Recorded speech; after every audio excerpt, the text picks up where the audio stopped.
That's awesome. It's true though, man. Like that in the 80s, I got it. It made sense. Freaking, female figures didn't sell because they had just started 20 years before that with G.I. Joe, something like that. So like it was new and mostly boys were into that, and it was very clearly defined. Like these are boys' toys.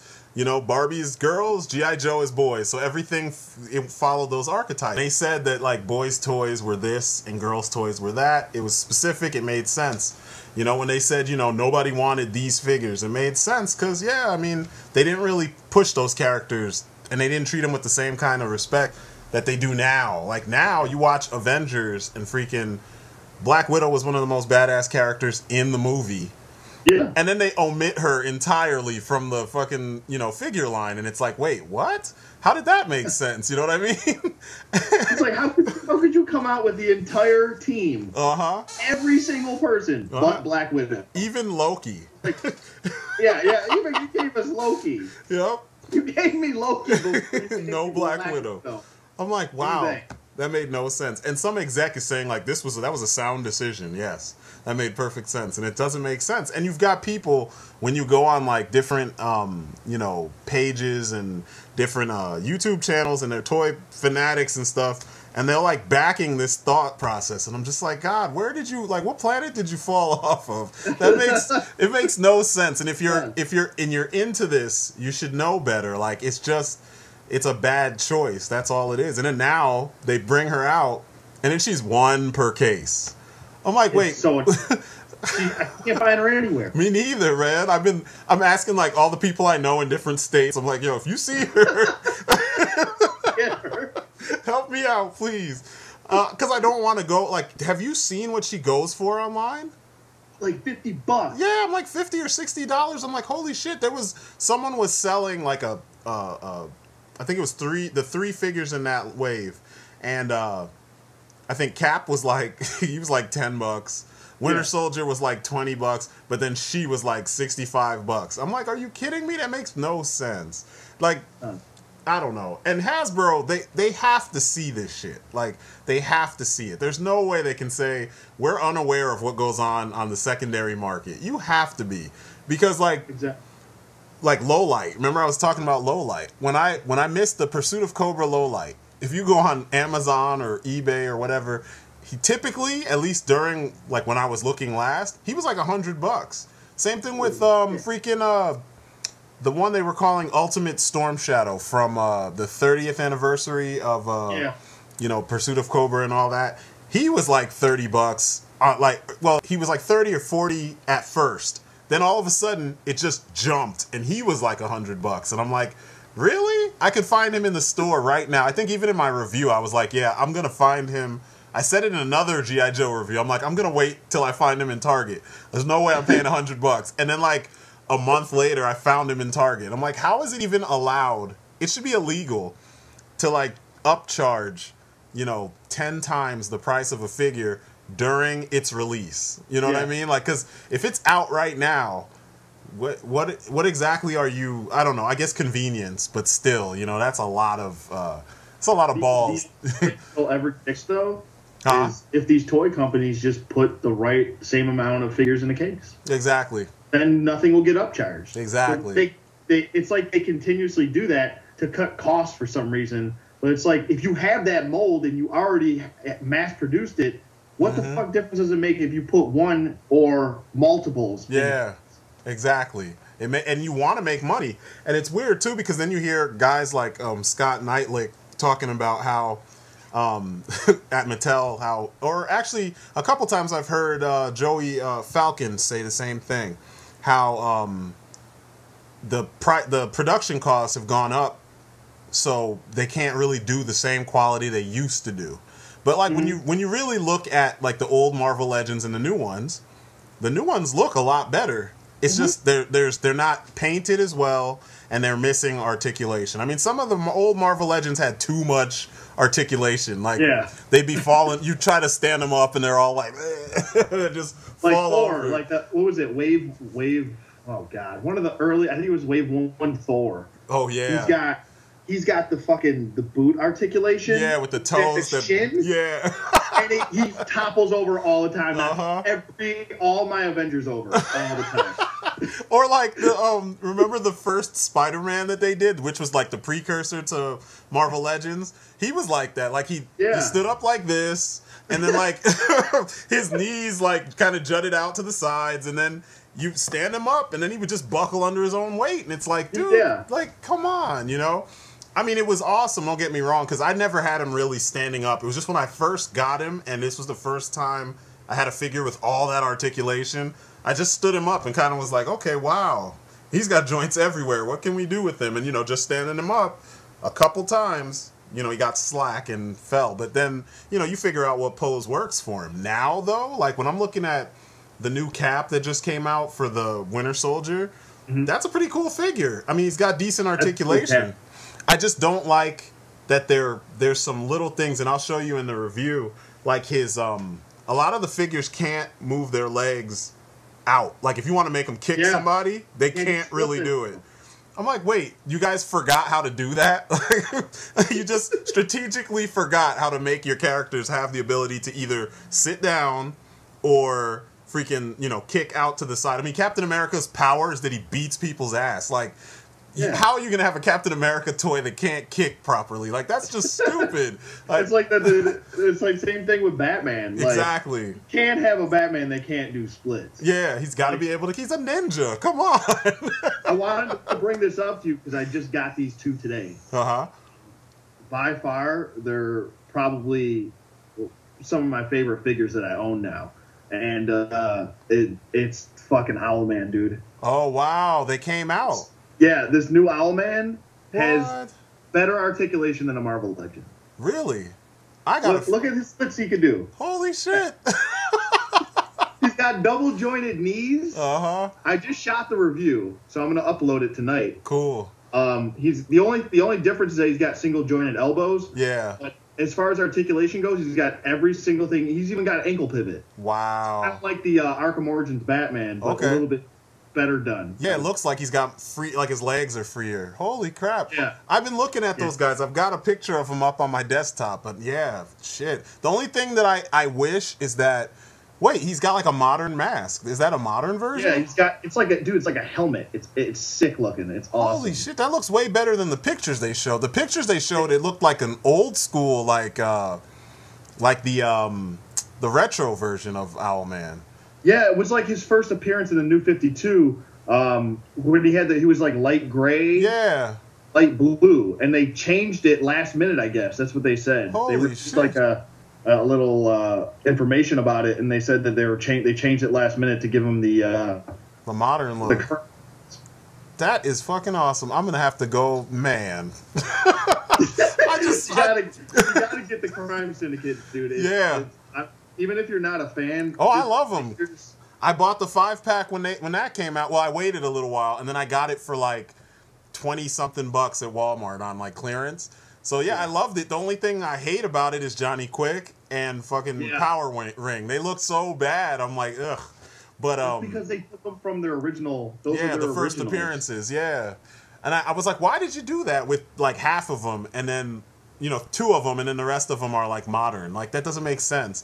But that's the kind of shit that I'm not sad that we don't get DCUCs anymore when there's that kind of crap. I'm just annoyed that like with that line, there's so many weird choices that they made. That's one of the things I was gonna ask you. I was like, man, if we do a little podcast type deal, I gotta ask all these questions that like nobody seemed to ask. So I'm gonna do the whole our introductions and shit. But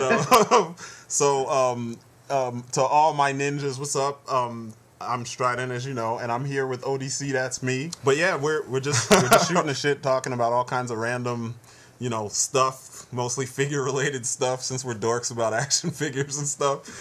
But yeah, man. The first thing, this is the main thing I wanted to ask. How do you feel about that, man? The whole DCUC thing, like, it's just dead. Just now, no more DCUC. Because I know you're like me. You're pretty big into the DC universe. Oh yeah, I'm big into the DC universe, and I fell in love with DC universe classics when I saw. I think my first figure I ever got was the Wave 1 Detective Batman. When I saw that, I was like, oh my god. Yeah, I know. That's powers, right? Yeah. Oh my god! And I was like, immediately, I was like 4 years old again. I was like, oh my god, are there more of these? Yeah. Or is it just one? Yeah, man. Like, It's just one. That's all I needed was this one figure. It's an awesome figure, man. Strangely enough, I started collecting them when they were just DC superheroes, and one of my friends, I don't know, you'll hear him in one of the reviews. We haven't done one together yet, but he's a comic book artist too, and he got me. We worked together for a while, and for my birthday, he got me the S3 sculpt, you know, that blue and gray Batman with the cool utility belt that they... Oh, that's the best Batman Yeah, ever. I love that figure, man. I was like, I want to do a new cape on him, but then I'm like, man, I don't want to mess with that one. I'm just going to leave him as is. And the freaking, like, the belt, man, just the fact that that belt didn't look like a World War II tack belt. It looked like something completely custom made for Batman, you know? And he had seams on his gloves and the articulation and everything. The only weird thing about that figure was his face was different from like Zipline Batman and all those other ones. He didn't have the square chin. He had the like rounded face. And still, I was like, that was fucking amazing. And then I didn't know they made a black and gray version of that one, you know, at the time. Yeah. Then I saw the black and gray version, but they changed the belt. I think there was an early version that had the same belt. But I think the black and gray is when I saw that after I got because I found it on eBay. I found that black and gray version. I was like, oh my god, that is my Batman. Yeah, that is my. If all my figures are gonna melt or something, or at the end of the world, and I can only grab one figure and run out the door. That's the one figure I'm grabbing, is that gray and black. Oh my god. But it's such a dope figure, and it's weird how like they went from doing that, and that was like it was kind of like how Marvel Legends would take the design, but then they would always add these little details to make it feel more like real, like more fully realized, you know? Like Punisher didn't wear black tights, he wore black BDUs, and the skull was like painted on top of his shirt, which was like something tight, but it wasn't just typical fucking, you know, circus tights or something, you know? He had like gear on, you know? And when you look at him, you're like, wow, I could see how this would work in real life, you know? And then you look at that Batman, and it's like, man, he obviously has some kind of armor on underneath, obviously, but then there's seams all over the place. So these are real gloves, and like, I don't know, it just felt like they had never hit this level. And then it seemed like over the years, right after making that, every other Batman was like less detailed, you know, less paint. I mean, there's all kinds of cool like airbrushing or dry brushing going on throughout his costume, because the gray was like, the muscles were accentuated in certain areas and stuff. You never saw that shit again. Never. No. That body mold wasn't really used up until the Batman Legacy, when they re-released the poopy face Batman with the modern body. He's all straight. Constipated Batman. I can't stop pooping.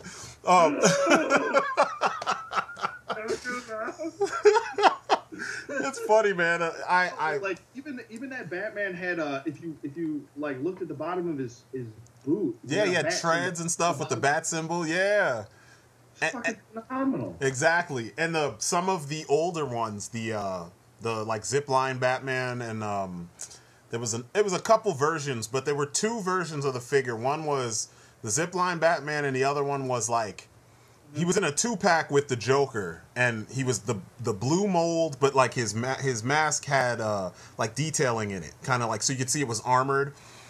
He kind of looked more like the Neil Adams version, but he had this funky belt with all I'll show you what I'm talking about. Sorry guys, you can't see it, but you can't see it. I'll put up a picture though, so that everybody else can see what I'm talking about. But I showed it in the video when I was explaining my process for the custom capes. This one? Yeah, with that belt. Yep. Yeah, he has the cool treads where you can see the bat symbols and all that stuff. And this is not one of the... This is, you know, H joint legs and shit, you know, not the split. He can't do splits or anything. But even this was a slick figure. I'm just like, damn, they really did the damn thing with him.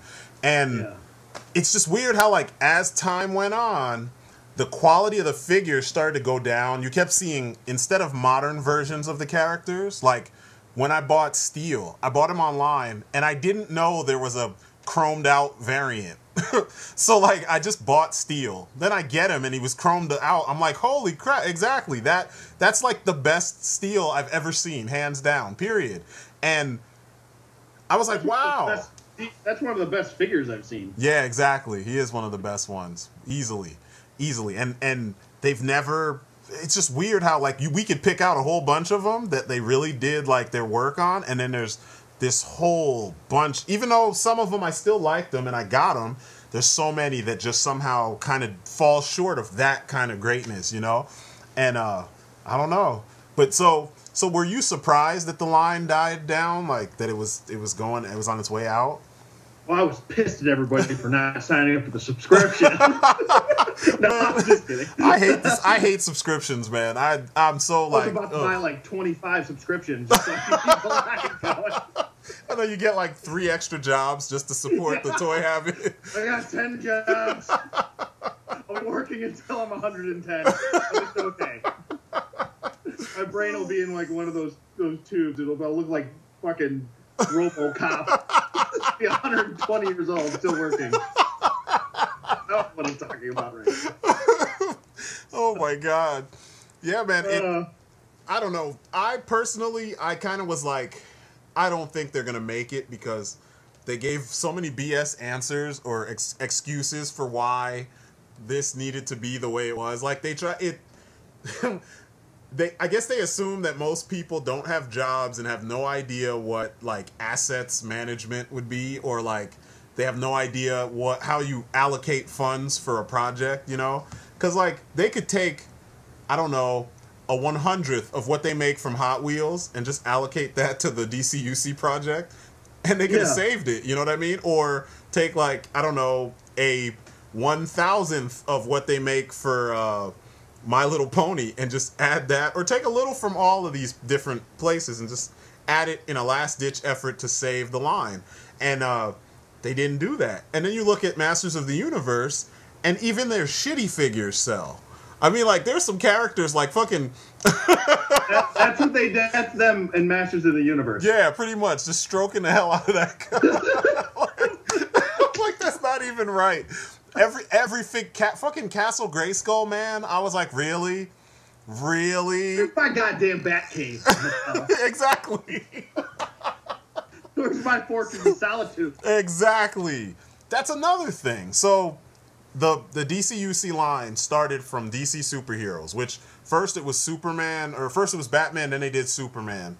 Then they did DC superheroes, then they did DC Universe Classics. Why is it that even though we had a Superman line, they spent so much time with like every other character, and we didn't... Superman we probably got the least of in the series, in the whole series. You know, they gave us a lot of like repaints of the same, you know, version of the character, you know? Like, here's a darker blue costume, here's a lighter blue, here's the muted reds, you know? But we didn't really get different Supermen. Like, you know, we didn't get that armored Superman from like the Alex Ross from Justice, you know what I'm talking about? He's all silver.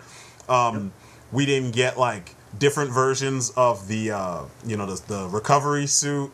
We didn't get like, you know, evil version, no Christopher Reeve version. I mean, now they're gonna give us that in like 3 3/4 inch figures. I'm like, why? Yeah, why are you giving us 3 3/4 inch? If you have the license to the likeness of Christopher Reeve, give me a fucking 6-inch figure. Yeah, man. Give me this $10 3 3/4 inch bullshit. Yeah, I was like, at first when I saw them, I thought they were 6 inches. So I'm like, oh my god. And then Michael Keaton Batman, finally. I'm like, holy shit. Because I've been asking for that since I first started collecting these guys. and finally, I'm like, oh, when I saw the first Movie Masters Batman Begins figure, I was like, oh my god, we need an 89 Batman. If they said they were going to go through all the time periods, and then they didn't. And then finally they make one, and it's a G.I. Joe-sized figure. I'm like, what? How do you do that to everybody? That doesn't make any sense.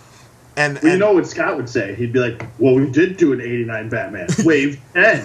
You didn't buy it. And it's like, no. I know, right? No, I know, you just painted the one we already had black. Yeah, that doesn't count. I can do that shit. It's called custom. Yeah, exactly.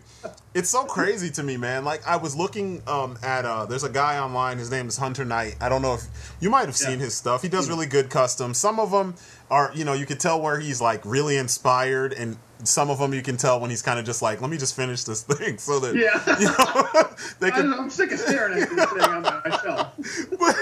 but, like, he did Shining Knight and Vigilante.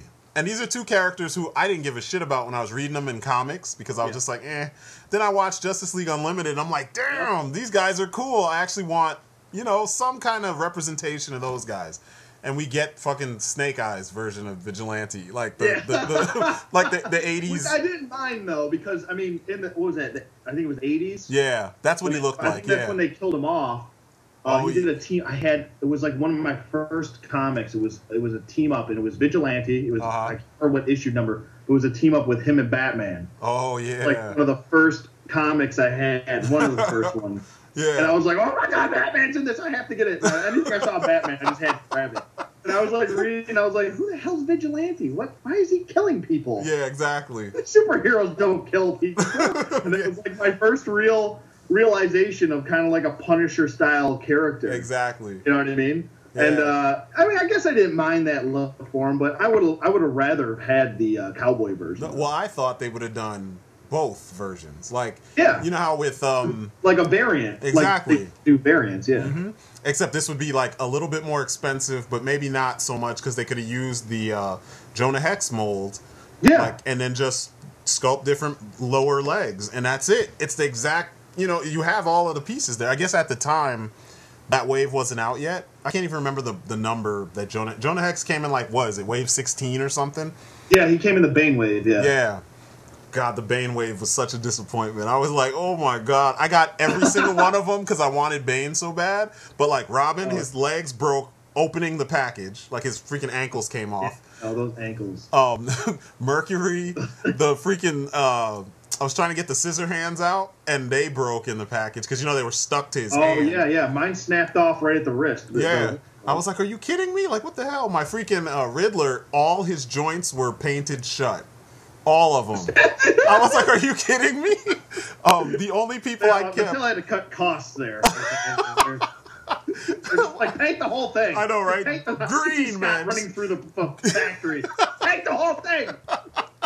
Green everywhere. Green. We gotta get Unleashed Doomsday out. Like 10 years from now. Man, I think the only guys I kept that were in decent shape was the Azrael Batman and Jonah Hex. And I kept the Bane pieces. Like, I had put Bane together, and then I returned the other guys, and I was like, oh, shit.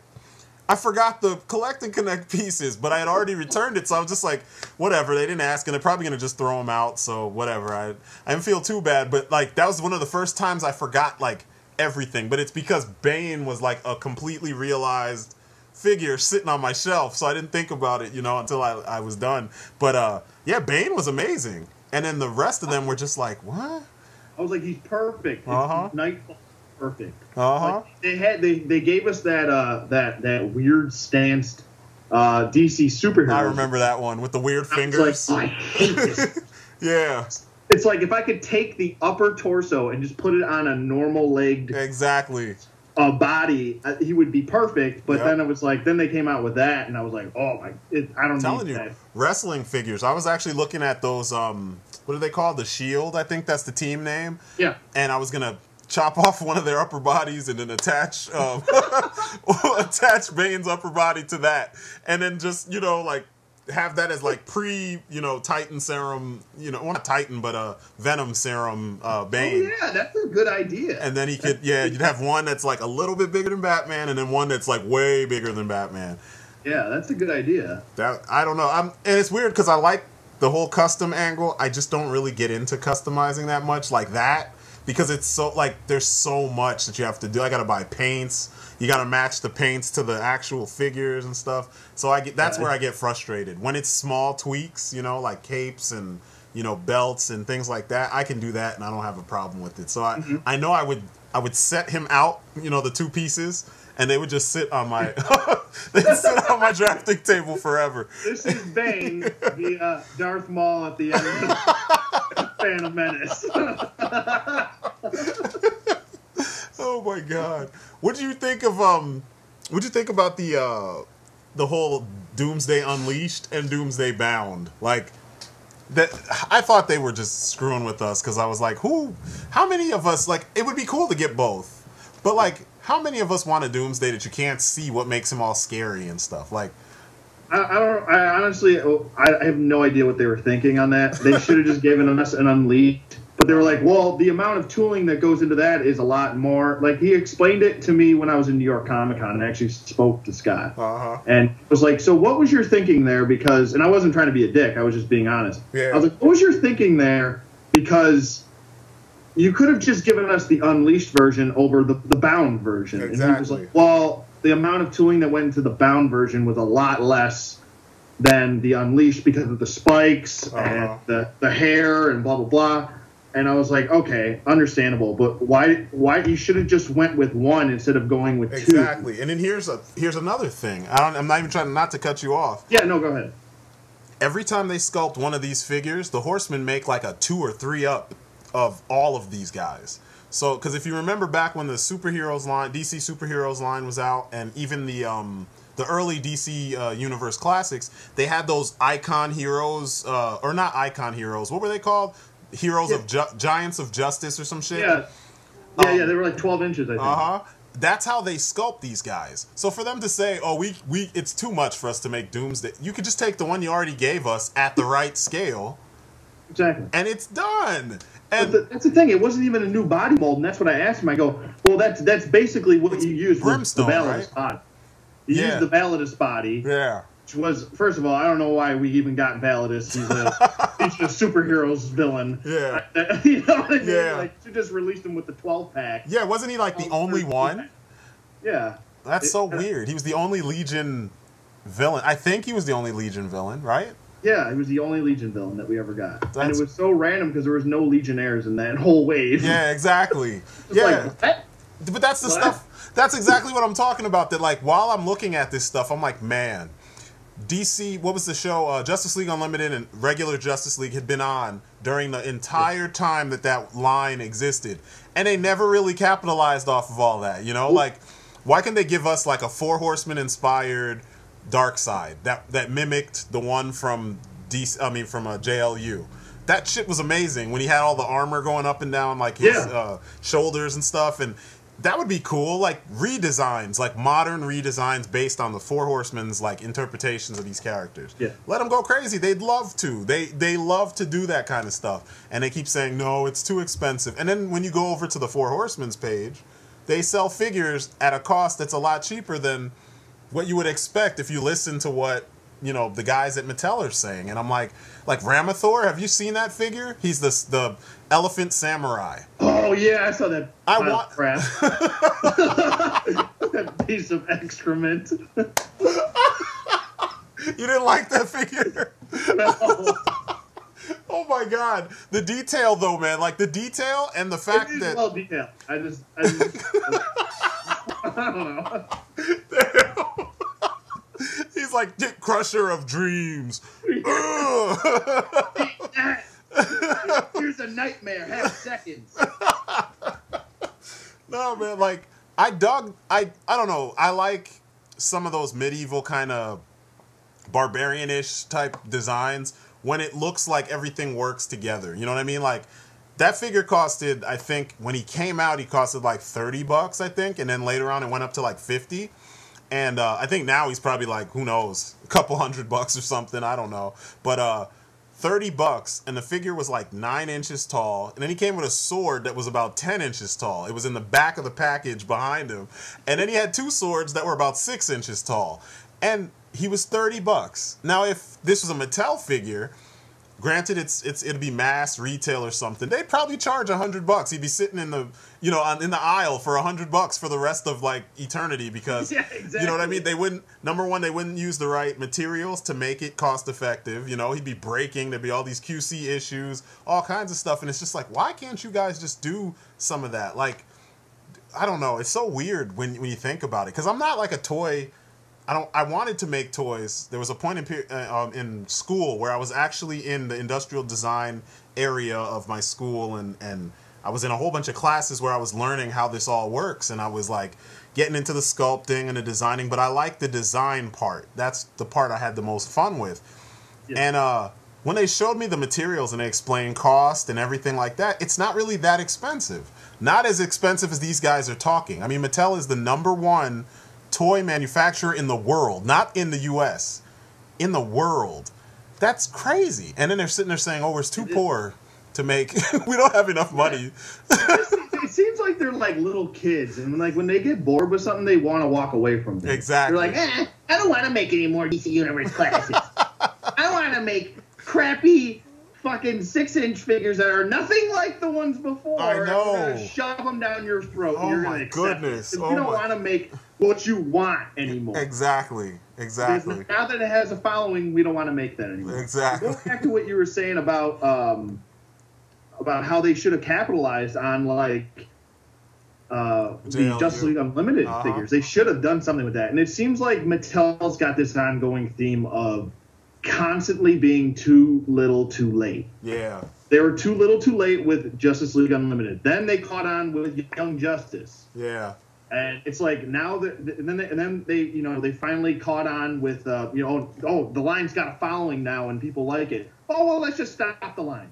And they're gonna realize that it was too little, too late. Exactly. You're losing out on a lot of money and a lot of customers there. You're walking away from your company because you're trying to give us cheaper, crappier figures that we don't want. At a higher price. Like the fact that they had sidekicks. They charged $20 for sidekicks in the Young Justice line, but then I could just move over to the DCUC line, get the same character for $15. Like that doesn't make any sense just because he didn't have a base behind him. I was like, like just take the base away and give us the figure. That's all we want. I mean, we got shelves to display these guys. Like we don't need that. I mean, some of us like the dioramas. I'm not saying they don't exist, but the majority of us, we have a shelf dedicated to the team or that portion of comics, whatever, and we put them all together, and it's simple. And it seems like they acted like they're unaware, and then you move over to Masters of the Universe again, and it's like they totally get it. They just don't want to do that with something, I guess, that's not their that's not their baby property. Yeah, because that was Mattel's baby was Masters of the Universe back in the. And one other thing. Okay, DC. Last time I checked, DC Superheroes was mass-produced, right? Yeah. Okay, how come Batman came with like 20 batarangs in the black and gray version or the blue and gray version? And he couldn't hold anything. And you could get one and an exclusive. Yeah. You get one. He came with 20, and it was mass-produced. Yeah. Yeah. It's like, God damn. What the fuck? No, he came with, not only were they batarangs, he had the freaking grapple gun that he couldn't hold. He had the, and I lost that thing. I know I have it somewhere, but wow. He had that. He had the back cuffs that were too small to put on anybody. You remember that? Yeah. He had, like, the Batman Returns batarang with the little rope on the tip of it, or the hole for the rope on the tip. Yeah. He had a whole bunch of different stuff, and like never again. We never saw any of that stuff ever again. The Zipline Batman figures came with those cool, really big. They almost look like the Arkham City batarangs, and he could hold them. Oh yeah. And I have a ton of those things because like they were perfect, and they even had the notch in the middle so that he could hold them and like slide down a rope or something, And it's like, how come they gave us all that back then when nobody was asking for it? Like, because nobody wanted it. They're like, we'll give them something they don't want. That's what they're good at. They're good at giving you what you don't want. Exactly, man. I was just like, oh man. Just be like, everybody should just be like, I don't want DC Universe Classics, and then they'll come back out with the line. I know. It's so strange, man. Like, any of us, and I had said this on another review, I think, or maybe I was thinking it while I was doing the review, but any of us, you know, like there's you, me, even Rob, Automatica, Chapman Films, we're just a few people, and you look at our collections, we practically got a little of everything, if not every, you almost have everything. I'm on my way. I still got my list going. Yeah, like, and you got to think, aren't there scalpers that were selling all that stuff?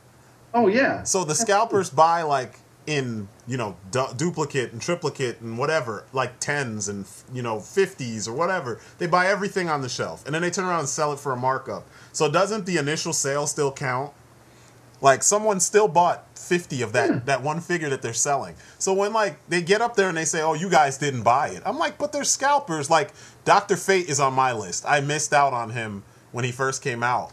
And every time I look for that figure, he's like $100, you know, $80, or, you know, $200. And I'm like, God. And if it's the variant, the modern variant with the gold, forget about it. Just forget it. It's always way too expensive. I'm like, forget it. But, like, you got to think, like, so many scalpers picked that figure up, and like, they bought it to the point where I never saw him on the shelf.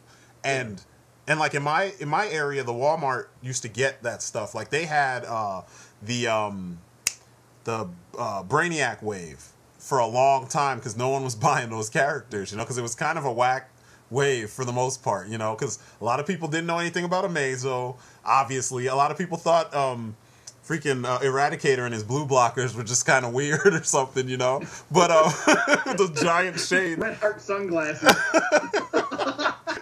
So it was only like people like us that were like so hardcore into it that we would go and get those guys. Like, when I actually wanted to get them, I had waited too long. I was too busy getting, I think, Rise of Cobra stuff, like something like that. There was something else that was out. And I picked up Black Lightning, and I picked up, who was it? There's one other guy that was in that wave.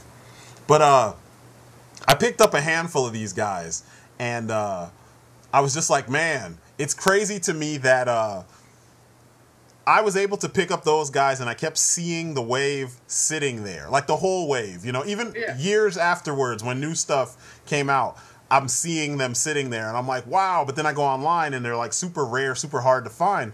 Now, those characters, oh, the other guy I wanted was freaking the Atom. He was in that wave. Oh, yeah, the Atom, dude. The Atom, it took me forever to find that figure. It took me like 2 years to find that figure. Especially for a decent price, too. I can't find the Atom for a decent price, and I'm not spending over $30. Exactly. Yeah, that's my rule, too. I'm not going over that. I can't. It just doesn't feel right to spend, you know, like $60 on a 6-inch figure. Like, But,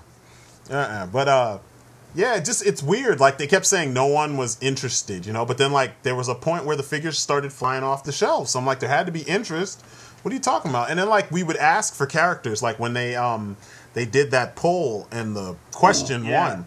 I'm like, why didn't you keep doing that? Because, like, it seemed that was a great idea. Yeah, and that was one of their few great ideas. It would have. I remember I wanted Ragman really bad. Ragman, you and your Batman rogues. Ragman. It would just be so cool. It was sculpted and shit. Yeah. Didn't they do? Didn't DC Collectibles do a version of him? Or maybe it was a custom. Maybe it was a custom. I remember seeing customs. Yeah. Of it. It looks pretty sweet though. If they used like cloth with him, they would have to use cloth. Exactly. Well, this custom, I think the guy used. It was just plastiline or whatever they call the. I forgot the compound, but I mean, it looked good. You know what? It was a custom. I saw him on the Foosh. They had the whole entire. Suicide Squad. I think that's what team he was on for a while, right? He was with Bane and Harley and all of them before the new 52. No, wasn't on Suicide Squad, I don't think. What was that team called with God, man, I can't remember her name. There was a chick who had like white hair, and she wore like that gothic Lolita type. She had that gothic Lolita type design, and it was whatever team Bane was on. I want to say it was the Suicide Squad. Bane was on the Suicide Squad. I'm gonna look it up. Yeah, it was I think it was her, but someone did a custom of a bunch of them, and I know they had Ragman involved. And I was like, who the hell is this guy? And then it made me go and look for the you know, because, you know, Marvel has a character that was like that. And I can't remember what his name was. He had a cape, though, and the cape was made of all this patchwork, just like the, you know, Ragman's. Yeah, I can't remember his name. And it's something lame like the Creep or something like that, but... Creep. I can't remember the Creeper, too. When I first saw the Creeper in a comic, I was like, wait, you named him the Creeper? Why would you ever name him that? I know, right? Like, it doesn't make any sense, but, I mean, he is kind of a creep. Like, he is just weird looking. Those freaking, those underwear, striped Where's Waldo underwear. It's just like, what the fuck? Good, Where's Waldo? Like, that's just weird, man. There's a word I got for creeps, and it's called, I call people Murphs. I don't know why. It's just my made up word. And it's just like, it's like the affinity of a creep. Like if a guy comes up to a girl and like sniffs her without her knowing, or like she gets up from a stool and he like sniffs the seat for farts or something. I don't know. That's so jacked up. So all you creeps, you know who you are. We know about you guys. Yep. I'm gonna put that on Urban Dictionary, I think. I know you Murphs are out there. I will find you. I will find you. Oh my god. Oh shit, that's so jacked up. The sad part is that you've had to have seen it at least once for you to have this thought, like, damn, that dude is such a merc. Oh, yeah. Oh my god. There's some like old 60-year-old degenerate gambler guy with cigarette breath and I don't know. Smells like booze and hasn't showered in 3 days. I don't know. Oh my god. 50 people without him knowing. That's so jacked up, man. I'm such an idiot. That hell doesn't matter. Oh man. Oh shit.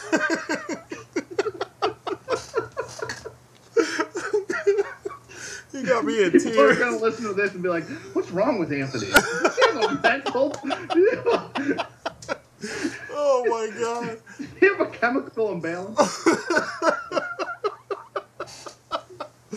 Oh man. Oh man. Okay, the original team is Bronze Tiger, Captain Boomerang, Vertigo, Deadshot, Rick Flag, Plastique, and Twister. What was the team like in the early 2000s? Or not early 2000s, but like just a couple years back when they kind of brought that team back to like the limelight. There was like a there's a specific Bane. I know Bane was in there. I know he stayed on there for a while. Actually, Bane was on there for a while. Actually, he was like, you know, like Suicide Squad really like the Thunderbolts totally bit off the Suicide Squad. Yeah. Because they did that, and like you know, Bane was like Crossbones. Yeah. You know what I mean? Like, it was mostly, I think, the original. Hold on, from the 2000s. I'm looking it up. Yeah, because they I know when Harley showed up, they had this like crazy team, and there was a guy on there. I swear, I want to say it's Ragman. There was some weird guy. He was always contorted, and he's real skinny, and like. Oh, I know who you're talking about. Yeah, I know why you're thinking his. That's it's what the heck is his name? I gotta get the book. Keep talking. Yeah, they need a figure of that guy. He was cool looking. I was like, man, like they could have used the freaking what's his name? My brain. They could have used the Dead Man body for that dude, and that would have been perfect. Perfect. But yeah, man, there's just so many areas of the DC universe that like the DC Universe Classics somehow just didn't take advantage of. And I'm like, this would have been a cool little pack they could have done. You know, like this could have, the Suicide Squad would have been a cool, like convention exclusive or something. You know what I'm saying? Like, I would have got them. Yeah. It was Ragdoll. Ragdoll, there you go. I was close. I knew rags were in there. Yeah, there were some rags over there. There were definitely rags involved. Could you imagine if like this has nothing to do with Ragman or Ragdoll? You imagine if there was like, yeah, new Suicide Squad team member, and it's like Crazy Quilt. Quilt Man. Crazy Quilt. That's so wrong. He's our new team leader. I know. They're like, what the fuck? I have no idea why I even thought of Crazy Quilt. Like Crazy Quilt. Like, what the fuck? Like, the prerequisite is that you have serious issues to get on this team. Yeah, yeah. So he's the lamest character of all time. He dies on their first mission. Man. And who else? Killer Moth. Oh my god. Now that figure, I'm so, like, okay, an example of them not taking advantage of a character who over the years got cooler. Killer Moth. Why give us the classic Killer Moth that, like, we like him because he was funny, but we didn't like him like that. The modern one is cooler. I mean, he at least looks more interesting, you know? Instead, yeah, he looks a lot better.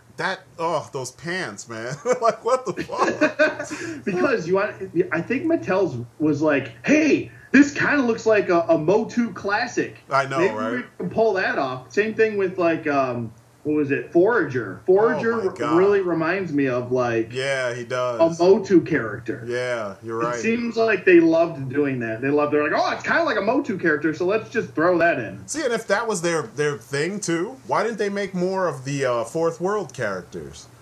You know what I'm talking about? Like all the new gods and stuff. Like that would have been awesome. Where was Highfather? Yeah. Where was Granny Goodness? Yeah. All of her freaking Furies, where were they? Like, yeah, that would have been awesome. That would have been a great 5-pack. Mm-hmm. The other thing, there's 2 animated films that they actually capitalized off of, and they were 2 of the ones that didn't have as much punch.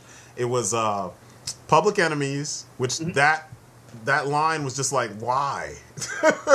I mean, why? I just was like, I wasn't that impressed with. I have the Superman and I have the Batman, and I can't even remember what the pull was for me to. I think because I didn't have a Batman with the regular like a modern looking Batman at the time, because that was before the Unlimited line, or what is it, Batman Legacy? The Legacy line came out. Because I missed the Toys R Us one with the cool Jim Lee style bat symbol and all that. So I picked him up, and I picked up Superman just because I didn't have many Superman figures, and he looked like an animated series version, you know? But, so they did that, and then they did the Gotham Knight 3 3/4 inch, like the, what do they call them? DC Universe, or Infinite Crisis. Infinite Crisis, yeah. Yeah, they did those figures, and then that was it. And I'm like, you know how many movies came out that they could have actually, like, capitalized off of? Oh, yeah. Like they could have capitalized off of Batman Year One. They could have capitalized off of Justice League: The New Frontier. Why didn't we get a Carrie Kelly like around the time that they released the Dark Knight Returns Batman, which is I love that figure. I absolutely love. I'm that still figure. looking for him. Like, bulky and fat. No, I'm still looking for him. And a lot of people. That's another thing I want to touch on. A lot of people call him Fat Batman or Fat Man. I was like, no, you guys missed the point. And he's not fat, he's though. He's supposed to be like Hulk Hogan. Yeah, exactly. He's not fat. He's just bulk. Like, he's jacked. Yeah, exactly. I mean, it's a fucking He-Man body. Like, come on. Yeah. Like, I thought it worked well, though. I'll give him that. I do too.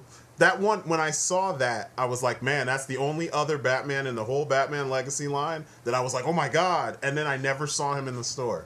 Never. I think maybe once we saw him, but I had already got a whole bunch of stuff, and I was just like, yeah, I'll have to get him next time. And I didn't hide him. I should have hid him somewhere, and I could have came back and got him. I just did that with behind a Barbie. Exactly. I did that last week with the week before last, or when the new Cap figures came out, the movie ones, and I hid one for my brother, and then we came back over the weekend, and it was actually still where I hid him.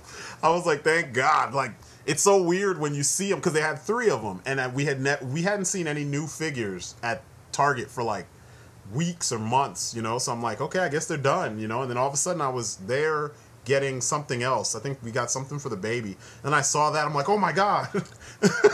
So I got one for myself.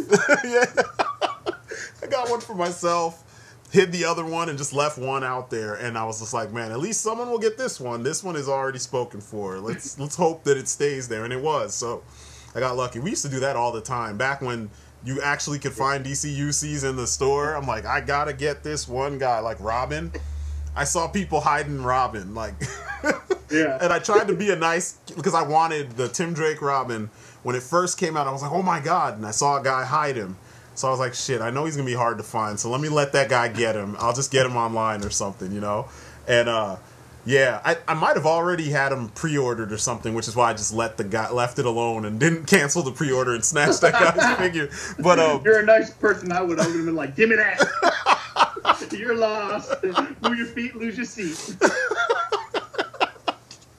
No, I was like, man, I gotta pay it forward at least a little bit, because man, some of those figures, like, I've seen people fighting over them, and I've seen like a lot of early in the morning. I see scalpers, man. Like, they have to be scalpers, because collectors kind of, there's like a time and you have a route that you take. You know what I mean? You do it when it's good, when it's convenient for you and it makes sense. You know, I mean, obviously you pick different times, but like I saw these guys early in the morning one time. I was doing some freelance, and then I think I didn't have any cereal, so we went to Walmart, and it was like, I don't know, 2 in the morning, and we have a super Walmart that stays open all the time, and these guys were just like taking everything that had newly been just put up on the freaking pegs, just knocked everything down into their cart. I'm like, they weren't even looking at what they were, and I'm like, how is that even allowed? I mean, I guess if they have the money, then it doesn't matter, but it was like newly, and this was back in the early DCUC, like it just switched over, and I'm just like, man, they had like the orange, they had some of the DC superheroes, Superman stuff, like the weird orange Doomsday, and the Superman with the black where the yellow was. You know what I'm talking about? Yeah, I just bought that figure, actually. Yeah, he had like the it was the same one that you got in that line, but like, you know, instead of having yellow, you had all black. They had all of them. Then they had the shoot, who was in Wave 1? I think it was Penguin. It was, you built Metamorpho, and these guys just took all that shit. So I was just like walking towards them. I didn't realize what it was. Then when I walked to where they were, I'm like, fuck, that's everything. Like, damn, can I get one? Exactly. They had everything, man, I swear. And back then, they used to actually stock those pegs. I mean, like, they'd be full, and like everything. It'd be like 6 or 7 figures going back, you know, on each one. Nowadays, you're lucky if you see 2 on the pegs. And it's like, what happened? And I'm afraid, like, at some point, it's going to just completely disappear. Like, there was a point in the, I want to say, like, huh? It's going to be all online. Exactly. Because there was a point in the mid, like, I don't know if it was like 2009, 2008, where they were talking about how they were going to switch to that kind of a model where, like, you just buy it from an online whatever, because they want to cut out the distribution costs, because they said that's the most expensive portion of, you know, getting these toys where they need to go. And I'm like, I don't know, I like going to the store and actually seeing stuff, you know. I don't really like, I mean, online is cool because we work, so, you know, you get your figures. Yeah, but like, freaking going, there's something about the hunt. Yeah. It goes back to those prehistoric days. You're in the jungle, you're staring down that animal, and you got that bow and arrow in your hand. I know, right? Like, you're coming home with me. I know, right? I won't get you. Tonight I dine on turtle soup. It's true though, man. Like, it just doesn't feel right sometimes when you, like, if you find a figure that you really wanted on eBay, it's a little bit different because you had to search through all that stuff. But like, when you just go to, like, you know, Amazon or a Mock Time or whatever, and you just like click, it's like, man, that was really easy. It kind of took the fun out of it. No scalpers, no eBay. Yeah, exactly. You know, because I noticed, like, with there's a couple like the new 52 Batgirl. I really dug that design.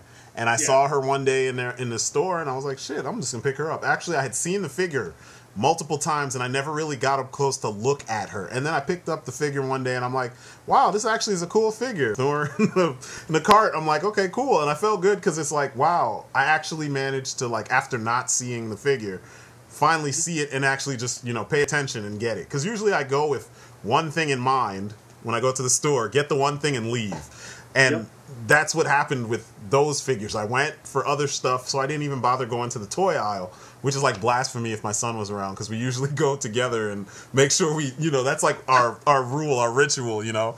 But it was, for whatever reason, there were a couple times I went, got exactly what I was supposed to get, and then I left, and I didn't go to the toy aisle. Then finally, we were all together, and I go, and I'm like, shit, I'm going to pick her up.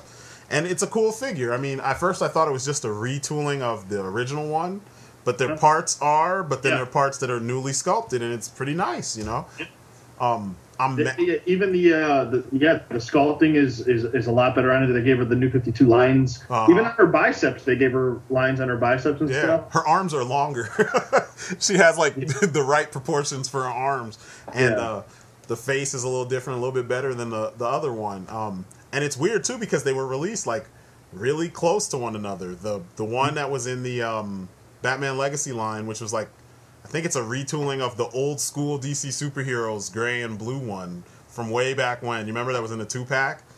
Yeah. I know, with the gray and gold version, I think it was. She might have been gray and gold. You're right. She might have had like the yellow boots and the yellow gloves or something like that, or yellow boots and blue gloves. I can't remember. But yeah, it's the one that looked more like the animated series, you know, what we're used to. And then then they retooled her, and she was black and gold with the blue mask, and then they did this one, and those two, Batman Legacy and DC Unlimited, I think is what they were called, right? When they were releasing the new 52 figures and stuff, they were like a couple months apart, or maybe a year apart, something like that, you know, if that. And it's so weird that they had them like that, like they released them like that. They just did so many weird changes that it's like, you really don't know what to do with these guys. Like, they have no idea what they're doing. Like, well, let's rebrand it. Okay, I get rebranding. Marvel Legends did the same thing. Yeah, it's obviously helping them, you know. Yeah, to some degree. But they've always been Marvel Legends, though. That's the thing. Yeah, it still says Marvel Legends on it. And that's the problem is that Mattel always changed it to All-Star or freaking Unlimited, and it's like it doesn't make a difference when the figures are exactly the same. You know what I mean? Exactly. Like, just leave it alone. Just leave it alone. Like, change the selection of characters. That's what I wanted. There were so many characters that I was just like, man, we didn't get these guys. I had a list because you guys were talking about this in one of your videos, and I had a list of characters that they didn't. Actually, I put it on in the comments section on one of your videos. Oh, yeah. Of a bunch of people that they just missed out on. Like Firefly, I was like, wow, I never thought about that. We didn't have a Firefly figure forever. I think the only ones there ever were like the Batman Firefly and the animated series Firefly. And then I don't remember ever seeing Firefly besides that. And I could be wrong. Oh, hey, did you get Firefly yet? Yeah, I got him. Oh, you did get him? Okay. I got an extra Firefly because they sent me a defective one, and then when they sent me the new one, they sent me 2. Wow! I have 4 Fireflies. Holy crap! That same thing. I don't know, dude. I just want to give them away. I don't even know what to do with them. That happened to me when I got I was on Amazon like a couple years back, and I didn't know that they ever released a Movie Masters Batman Begins figure, like because they didn't start the Movie Masters until The Dark Knight. So I was on Amazon, and then I see this like the Batman Begins suit, and that's my favorite of the movies. I like everyone. I love that suit so much. Everyone loves that movie. That's my favorite movie. Yeah, of the bunch, that's my favorite too. Everyone loves The Dark Knight, and I was like, Batman Begins had the spirit and the feel of Batman more so than the others. The others, it was like watch Batman fuck up everything, and that's like not Batman. He's the guy who fixes everything. Well, plus it was on top of that, it's the best Batman origin story that we've ever had. Mm-hmm. I think it's going to be the best Batman origin story. I don't think anybody's going to touch that origin anymore. Yeah. I think there's reason to after that. I agree. That's why it's my favorite. They really just nailed it with everything in that movie. That's the best. I don't want to go off a tangent on that. But no, you're right. But that's when I saw that the suit, the figure of that suit, I was like, oh my god, they made this? I didn't know about this, so I ordered it. and then they sent me the Dark Knight figure, and I'm like, nah, that's not what I ordered. I ordered the Batman Begins figure. So then he told me keep that one. I already had like 2 of those already, and then he's like, keep that. Sent me the other one, and he sent me a Dark Knight figure with the Batman Begins figure. So I ended up with a whole bunch of them. So that's when I started trying out the custom cape stuff, where I was just chopping the cape off and figuring out where how I can make it work. So I've got like one cape that looks like the Batman Begins symbol. Then I got another cape that looks like the classic Batman, cape with the regular scallop. So then I got like a really long, Batman Begins, cape. It was just funny that's how they, they did their stuff. But I ended up giving one of them away to one of my students when I was teaching art. I had a couple kids. I think I had 2 kids in the whole class that actually read comics. I was like, seriously? That's it? 2 of you? That's it? With all the movies? Like, you're not interested? Nah, I just watch the movies. I'm like, I guess I don't blame you. Then it's not the same like it was, a couple years back, when they actually tried with comics. Especially the new 52, I'm just like, oh, some of it I'm not feeling. Some of it's bad. I mean, Batman's always going to be good. Yeah. There were stinkers in the 90s. There were stinkers in the 80s. Yeah, there were. I mean, I'm willing to give them the benefit of the doubt. Like, Forever Evil's pretty good. I don't know if you've been reading that. It's weird. The new 52 turned me off. Like, a lot of people dug Court of Owls, right? And I'm like, here you have this guy he's touted as the world's greatest detective. And you mean to tell me, like, he didn't come across any information on the Court of Owls at all, ever. Like, all he does is sit in the cave and research stuff. This is, like, his off time when he's not just whooping ass every night. And you're telling me, like, the Bat computer, which is, like, connected to everything, and he's really on top of his shit. How did he miss the Court of Owls? Like, I was like, now you guys you're completely, like, insulting my intelligence and Batman's intelligence to tell me that the world's greatest detective, he missed a spot. Like, that doesn't make sense. It's so like that's like something they would do in the movies. Yeah, exactly. That's like Val Kilmer Batman. That was like you see Val Kilmer Batman. He's like, he's going to see the doctor for in that one scene, and he knocks the door down. It's like Batman doesn't know the difference between somebody getting attacked and somebody fighting a punching bag. What kind of dumbass Batman is this? Or him trying to hump her in the costume. Like, really? Like it's a romance novel or something. He shows up in full costume, like, yeah, I'm about to give it to you. Like, really? In the Bat costume? Like, seriously, dude? But it just... like Batman Week 1. Yeah, exactly. He's like, I just can't control myself. Yeah. But, those kind of details, it was just like, I've been reading Batman was one of the first things I ever read, learning to read as a child. Like I picked up I think it was The Untold Legend of Batman, something like that. Old school, like Jim Aparo and Neil Adams and all of them. And then I read all the goofy shit, and then I read the serious stuff like Year 2. You remember that, when he still had the pistol? And I don't know, I've seen all of this growth with the character and how he got to that serious, dark area like that everyone loves so much now. And then I read the new 52 stuff, and it's like he's slipping. Like, really? This guy doesn't slip. Like, everyone else, like Green Arrow, that's Batman that slips. Mm-hmm. But yeah, like, Batman? Mm-mm. No. The whole one character that has his shit together at all times and is ready for everything. I mean, he's crazy. And they should keep that there. He's exactly. He's got issues, and that should always be there. But like, he's the guy who's so paranoid that he's on top of everything. You can't just write a story where it's like, oh, he didn't see this. Like, yes, he did. It's part of his psychological profile that he would see all of this stuff. That's what makes him scary. He's like Jigsaw from the Saw movies, only he preys on villains. You know what I mean? Yeah.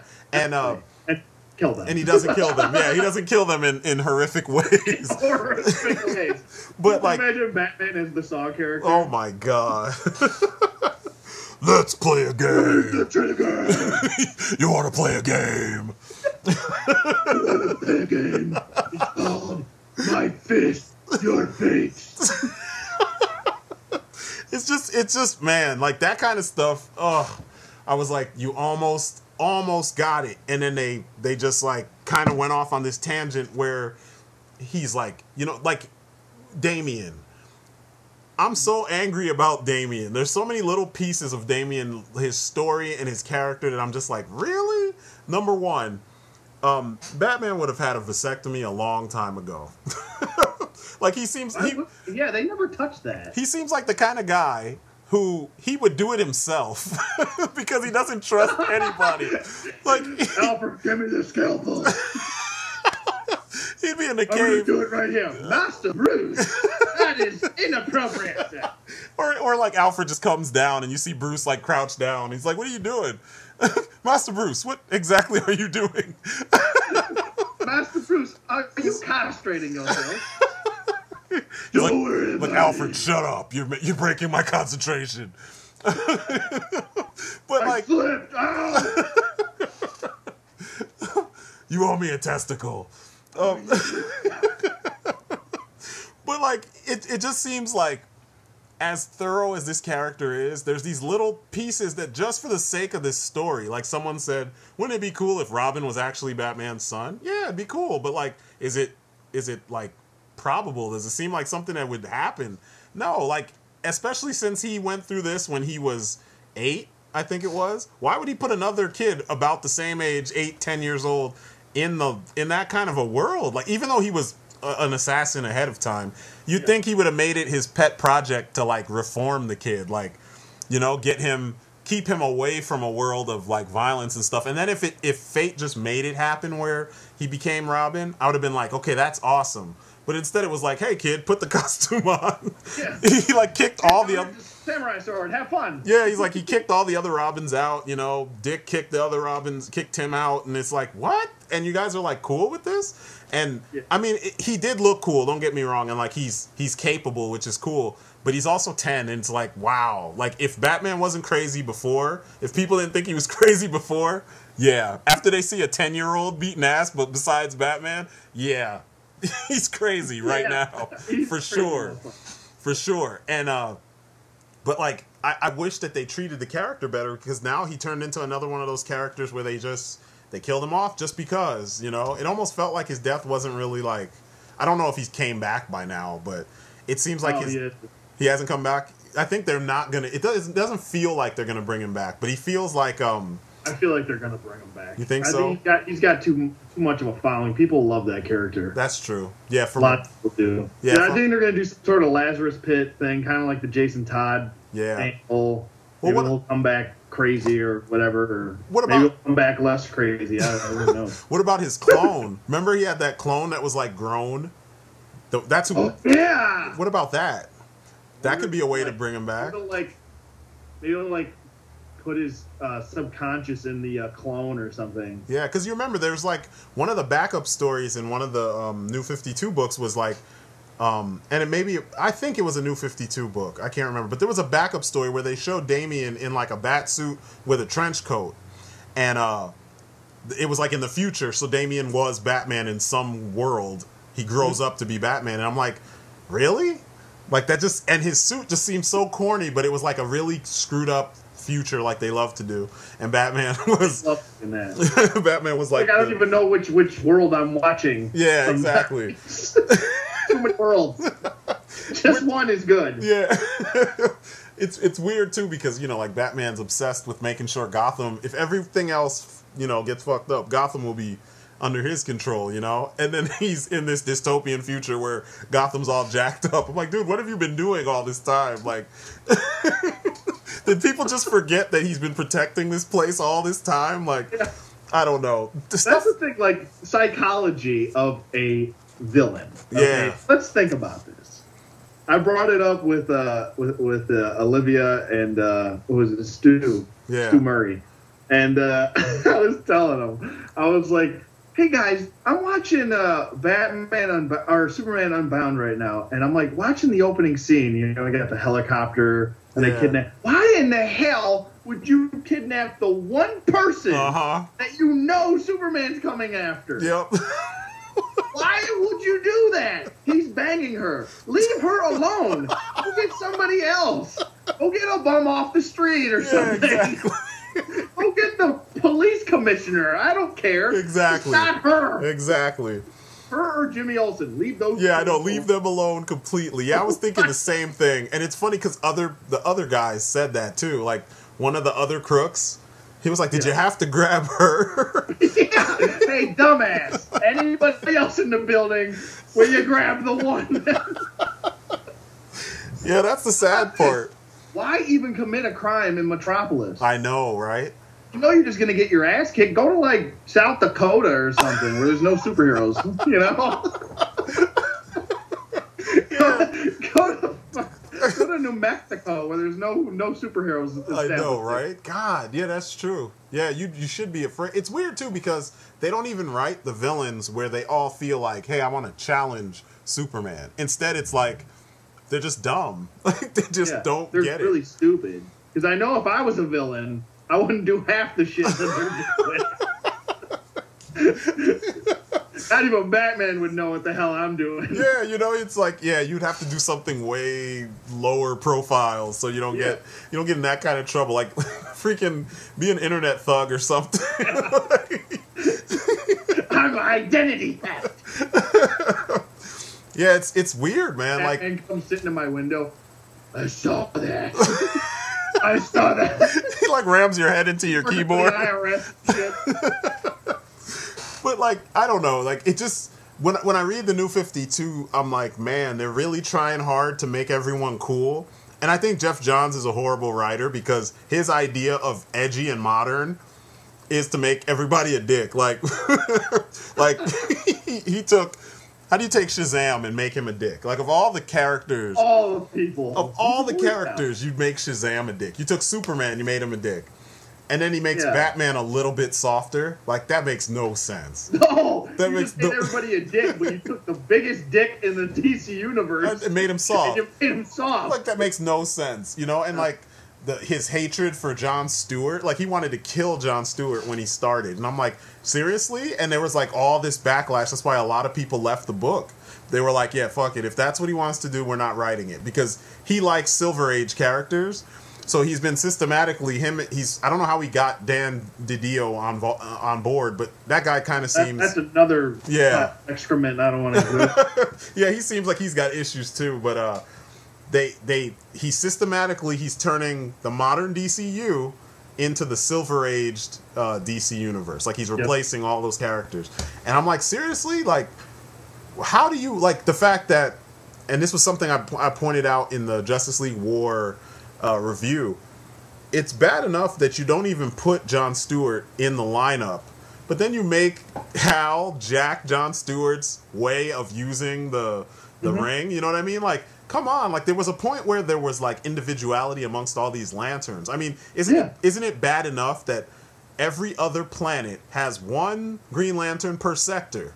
You know, every other part of the galaxy, and then Earth has like 5 of them. Yeah, you got Jon Stewart, you got Hal Jordan, you got Kyle Rayner, you got Alan Scott, which is a different story. You have Jade, that's another story. And it's like Jimmy started Alan Scott. Yeah. Oh, what they just did with him, like his weakness was wood. Chase him down the street with a fucking wooden bat. Just beat him with a bat.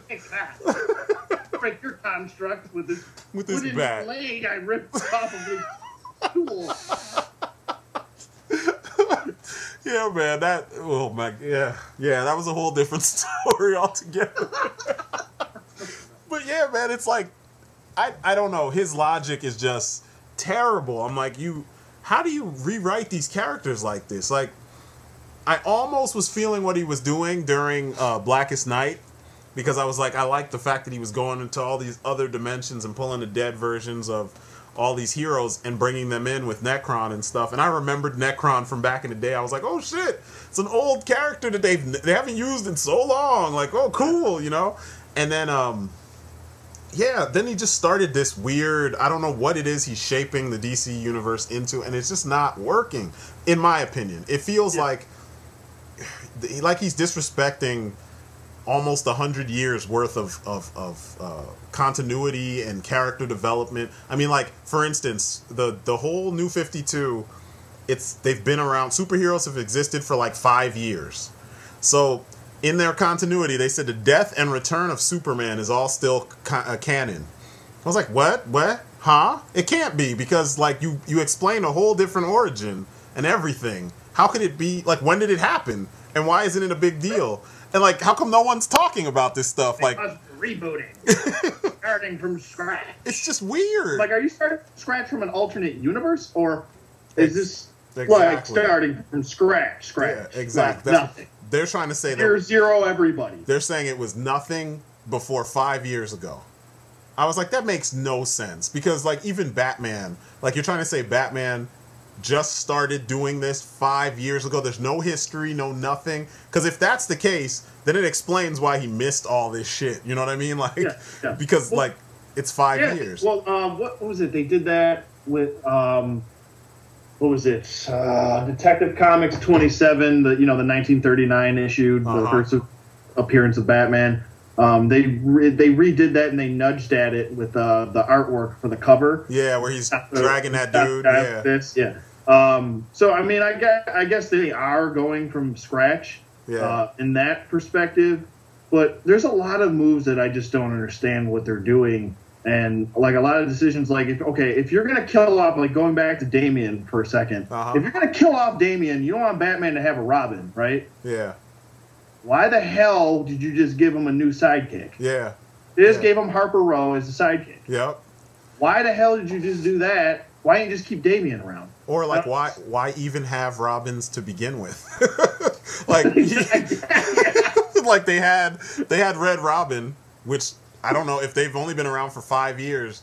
Where'd this guy get his skills and stuff from? And like, it's really weird. Like when I saw the first issue of Batman, I was like, wait, whoa, Jason, isn't Todd Red Hood already? And yeah, it's almost like Batman didn't really get touched by the changes in the New 52. They just fast forwarded and put all of that shit in the now. You know what I mean? Like, because that was my issue, is that his books still felt the same way they felt during like right before Flashpoint. You know, Batman's stories were kind of going in a certain direction, and then Flashpoint happened, and then it was like Batman's continuity just kind of stayed the same. And it's like, wait, aren't you like it's supposed to be a different, like technically that's a different Batman, you know, like it's a different universe now. If the way they're telling the whole New 52, they negated the JSA. It's like no World War II anything, because if you're fast forwarding just 5 years ago, what is that, 2007 or something? Or no, 2000 and why did I say 7? Yeah, it's like 2008, 2009, something like that. How is it that? Yeah, that just doesn't make sense. There's so many characters that just got blinked out of existence. Yeah, exactly. You know, that's the big problem with the New 52. And I mean, I'll be honest, I like a lot of the stories. Like, I didn't mind, like, good points about Court of Owls, but I liked the overall writing was really, I thought it was done pretty well. Yeah, like things that happened, like the events. Artwork has been great. Oh yeah. Like, some of the best artwork I've seen is actually has nothing to do with Batman. I've seen it on the early issues of Batwing, and how dark it was, and pretty kind of gory graphic. Kind of brought me back to like early '90s comics when they were doing like that real the image stuff, graphic stuff, and it was really good. Like a lot of the artists are doing really well right now, I think. Yeah, I agree. I agree. The writing, it's hit or miss. You'll get a good writer on one series, like Snyder's doing okay. He's doing pretty well. But overall, it's just continuity. Yeah.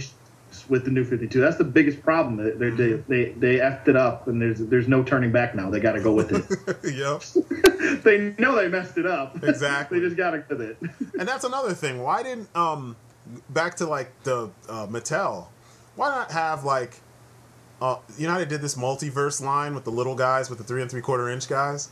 Yeah. Why not do the same thing but keep it 6 inches, where you have the New 52 versions, the modern DCU versions, and the classic DCU characters, Like, that would have made sense. You would have made tons of money, and it would follow what they're doing with the Masters of the Universe. just hit all those angles. It's like they don't want to make money because it's not their baby, you know?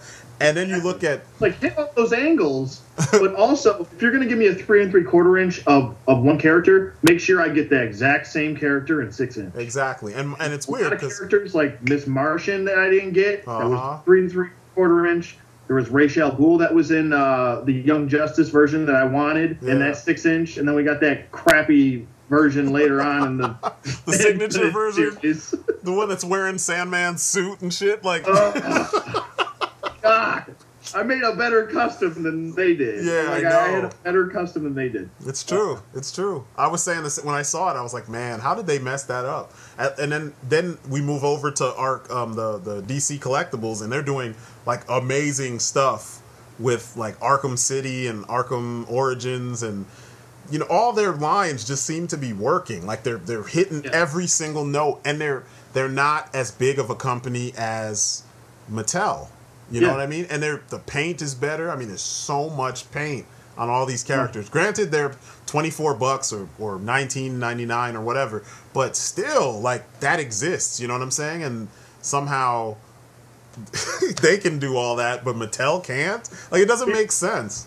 Exactly, and that's like they don't realize. Like, I'll spend $22 on a DCUC. Exactly. If it's done properly, exactly. Give me a figure stand with it. Yep. And give me at least 2 accessories with it. Yeah. I'll spend $23 on it. That's fine with me. Yep. I don't have a problem with that. I agree. But they don't want to do it. They didn't even want to try. Because I was messaging Scott and on the Maddie forum. He's like, we just can't do it. We just can't do it. And that was the other thing that really pissed me off, is he kept saying, well, it's up to the fans to keep it going. It's like, no, well, you don't even market this shit properly. Exactly. When's the last time you even saw a DC Universe Classics commercial? Never. Or something in the paper, or something in a magazine about Exactly. it. Never. We saw DC superheroes commercials well, not commercials, but ads in comics. Because I came across a couple the other day. I was like, wow, they did have ads for this stuff. And even though some of the figures were kind of like, I mean, there were some weird Batman figures with like goggles and, you know, glowing red and yellow. And I'm like, whoa, that's too much. But like, you know, there's like croc wrangling Batman, and you're like, no, but no. it was still there. It was in the back of several Batman books, and I'm just like, okay, I get it. It's cool that they actually let you know this was out there. You know, if you don't like this particular thing, at least the whole line is out there. And they don't do that now. They don't do it at all. I mean, and it's weird. They don't need to, because they got people like us, and they've got word of mouth, and they've got forums, and they've got, you know, websites just dedicated to them. So now they don't even have to do it. But they could still throw a little something out there. You know what I mean? Like, just promote it. Yeah. You know, it's like a nightclub, man. You got to promote the shit. You got to let people know what's going on at all times. Exactly. Like that's the biggest thing. It's like, if you're just going to use your customers as an outlet, then give back to your customers. Give them an exclusive figure, because, you know, if we're the word of mouth. Because really, it comes down to people like you and I and Olivia and the reviewers now. Yeah. That we've become this big community that really runs the show now. Yeah. For these people when it comes to word of mouth. Like, we're reviewing these figures, and people are watching us and enjoying this shit. Yeah. Because it's like, you know, we got that nostalgia feeling, and it's like we're really controlling that now. Yeah. We don't, like, people don't realize when you review a figure, even if you have 50 people watching, that's 50 people. That's a lot of people. Exactly. Watching one review and either disagreeing with you or agreeing with you. And most people are usually agreeable. Yep. But it's like, people don't, like, if that's where you're going to corner the market, then you need to start helping out the reviewers. Exactly. Yeah, there's a couple people, too, that, like, I noticed they were able to corner the market. Maybe we have to learn how to do what they did. Because, like, there's guys like Pixel Dan. I was watching them back in the day when they were the Pop Culture Network and stuff. Oh, yeah, I love that. And then all those guys kind of fell away from him because they had some kind of beef or something. And then he ended up getting all this You see the value of his production value went up in his show. And, like, he's going to all the cons and he's getting all these figures directly from Mattel, and I'm like, damn, like what the heck did you do that like the rest of us aren't doing? Like, damn, because like some of his reviews, he likes just about every figure, and he doesn't know a lot about like stuff that's not Masters of the Universe, and he still manages to get that stuff though, from especially from like Mattel, and I'm like, I do some pretty damn comprehensive shit because I'm like, I wanted to make this stuff, you know, so I like did the homework so that I could tell you, like, you know, they tried this once before 10 years ago, you know what I mean? And I got the proof. Here it is. You know, I can tell you about the construction, et cetera, et cetera. You go into detail about the characters, the comics they came from, the whole nine, and I'm like, there's a whole bunch of us out there that, like, we give a little bit more than just, like, this exists, it's awesome, buy it. You know what I mean? And I'm not trying to, like, knock him because, you know, there's some stuff that, like, I don't know anything about. Well, I know a little bit, but I was never big on the classic Masters of the Universe. I had, like, 4 of them when I was a kid, and they weren't He-Man or Skeletor. I wanted He-Man and Skeletor. I think I eventually got them when I was kind of getting into, like, Ninja Turtles or something. But it was that long after the show went off the air, I finally got toys of them. So, like, I ended up getting back into He-Man when the new show came on Cartoon Network in, like, 2004 or something like that, or 2001.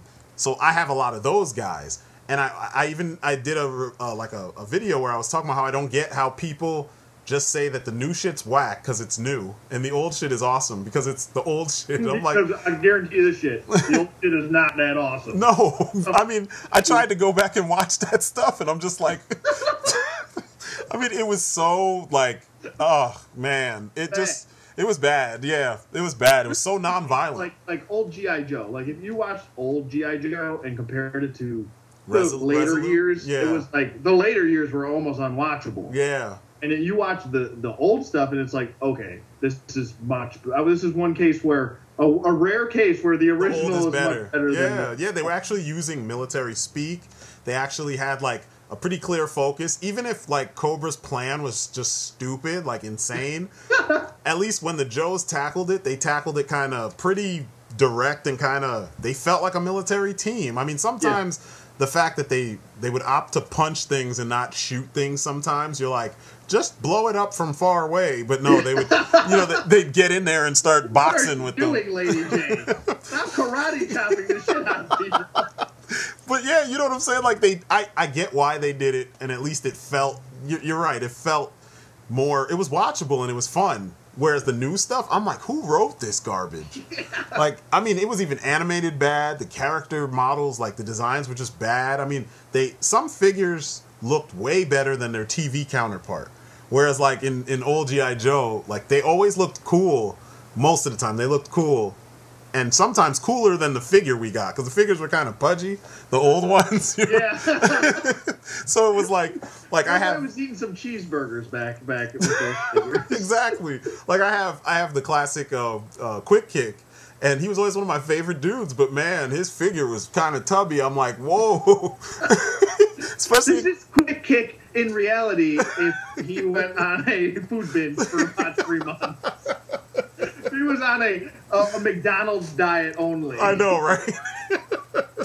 McGriddles only. Exactly, right? But I don't know, man. It's so weird. Like, I don't know. I was explaining this, and a couple people, they felt what I was saying, but then you look at the track record of the Masters of the Universe classics, and it's like they completely, almost completely ignored the modern He-Man. And they focused only on the old stuff. They even did almost all the characters from that horrible New Adventures of He-Man show. Have you ever watched that shit? The one where he had the ponytail and he looked all anime and shit? No. It was bad? It was so bad. Oh my God. Like, try to watch one whole episode of that show. Like all I needed to hear was ponytail. He had me at ponytail. Like he was voiced by the guy who voiced Optimus Primal in Beast Wars, okay. and I think that same guy voiced Man at Arms in the newer He-Man.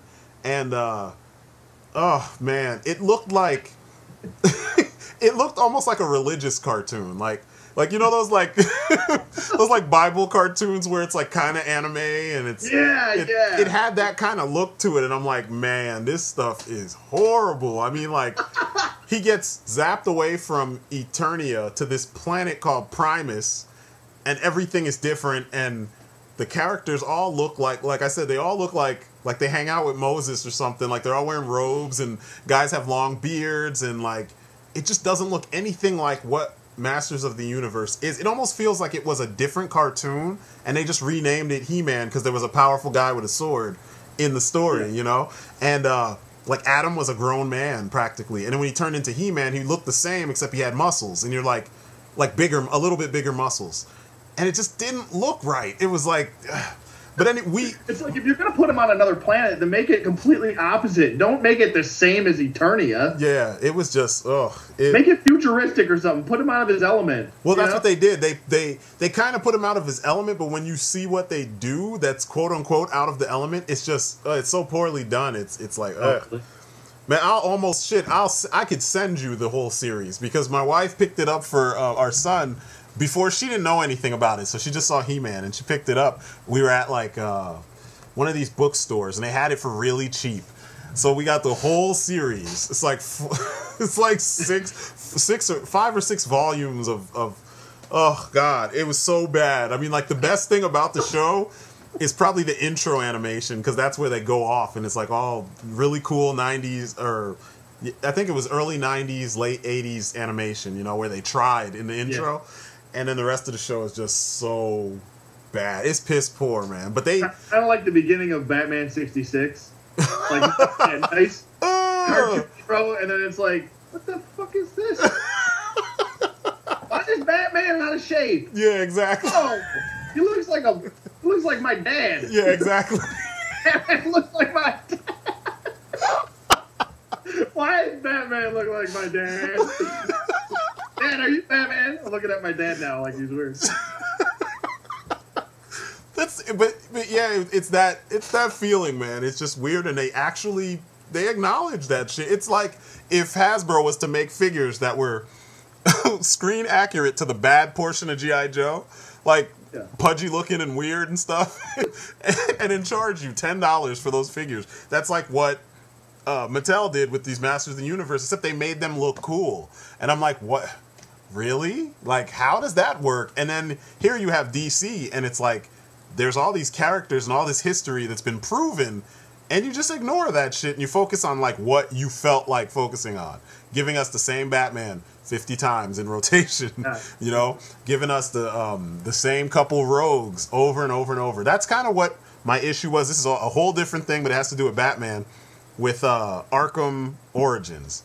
Like, I still haven't played the game. I'm gonna wait till it's a little cheaper, and then maybe I'll pick it up. But the reason why I was turned off by it, it was twofold. The big thing was they completely were riding Christopher Nolan's dick on the design of everything. I was like, even the score, dude. Yeah. Even the score in the game? Yeah. Completely Nolan. Yeah, well, they did I'll give them props for the score, because Christopher Drake, he took a lot of Batman's themes and he put them together. Like, there's the theme from the Dark Knight Returns, the comic Dark Knight Returns movie. That theme is in the game. The theme from he did his own take on the, like, Dark Knight trilogy themes with that running synth. Then he has, like, what was the other one? Under the Red Hood. That theme is in there. Okay. He just did a good job mixing them together. But yeah, it sounds like, if you don't know and you're not paying attention, it just sounds like the Nolan movies. Like the what was it? Like the opening, like when you first turn on the game and you're in, like, the main screen, the loading screen. Like, you hear that dun dun dun dun dun. Yeah. And it sounds like the Bane song. Oh yeah, you're right. I don't even know what the hell they're saying. You know, they're explaining the movie, and I'm just like, I felt like I was. They made me dumber in the movie by explaining that. It means rise. Yeah. Great. Can you just say rise, rise, rise, rise, rise, rise? I'm making it so complicated. Yeah, I agree, man. Yeah, it's weird they did that stuff. And I don't know, like I didn't mind the music, but my thing was like, okay, it's an origin story, and no origin story for Batman happens in that game. Like, and they named it Arkham Origins, and I don't even think Arkham itself has a big part to play in Origins. At least from everything I read and some of the videos I've watched, I didn't. Does it? I mean, you have it, right? Yeah. You have, and Arkham doesn't really come into play that much in that game, does it? Not at all. It's not even existent. That's what I was about to say. Like, I thought it wasn't there yet. It's Blackgate in the beginning, Blackgate in the end, and then I don't want to do spoilers because you haven't played it. No, I don't care. I've seen the ending already, so yeah. Right. Well, that's the other thing. They shouldn't have even called it the Batman Arkham Origins. They should have just called it, Bane Fuckfest and Joker's dick is hanging out. I don't know. I don't know, because it's just like it's all about Bane and the Joker, and like I'm over the Joker. That's what I was gonna say. That was my other problem. It was like they say 8 assassins, and I'm like, oh shit, there's all these characters they're gonna bring out that we never seen.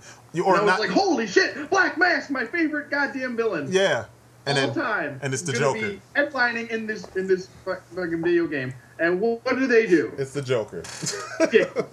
I was Dick like, punch Joker.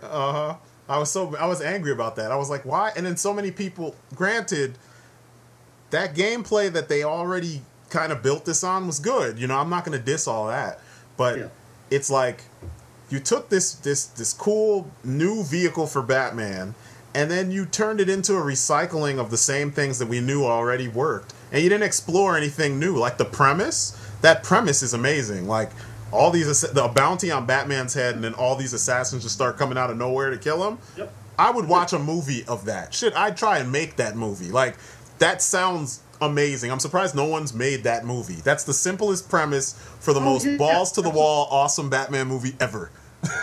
Exactly. Yeah. Ever. Just have a cast like 7 or 8 villains. Call it a day. Exactly. Give me that. Exactly. I just want Batman figuring shit out, being hunted by people. That was the other big problem with Arkham Origins that I had. The biggest problem was the Joker, obviously, and when you're playing the game, the big problem is that you're not like, Batman's got a price on his head, and it's like, I don't feel like I'm being hunted. I feel like I'm the hunter. Yeah. Like you're going after the villain. Yeah. Like the villains aren't coming after you. You know what I mean? Like when you play the game and you're going through it and you're progressing through it, it's like, I'm not being hunted at all. Like, I'm not being shot at by a villain. I'm just kind of going through the motions and figuring shit out for Batman's sake, and then just beating the shit out of everybody. You know what I mean? It's like there is no being hunted in this video game. It's like they should have just been like, Batman's put a price on their heads and he's coming after them instead.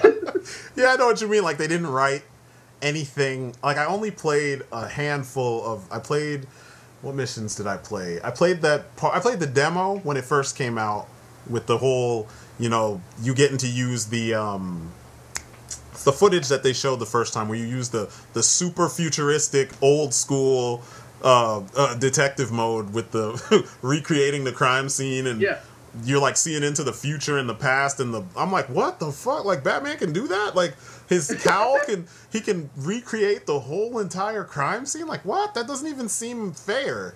Like, if he could do that, how could he ever not solve a crime? Like, exactly. I mean, like, you're the helicopter, you're seeing it crash. I know exactly what you did. It's like, I know what you did. I'm just like, ugh. But I don't know. There was the first issue was the game looked too futuristic. It was like Wolverine, like X-Men Origins Wolverine. It was supposed to be the 70s or something, but everything was modern, and nobody ever.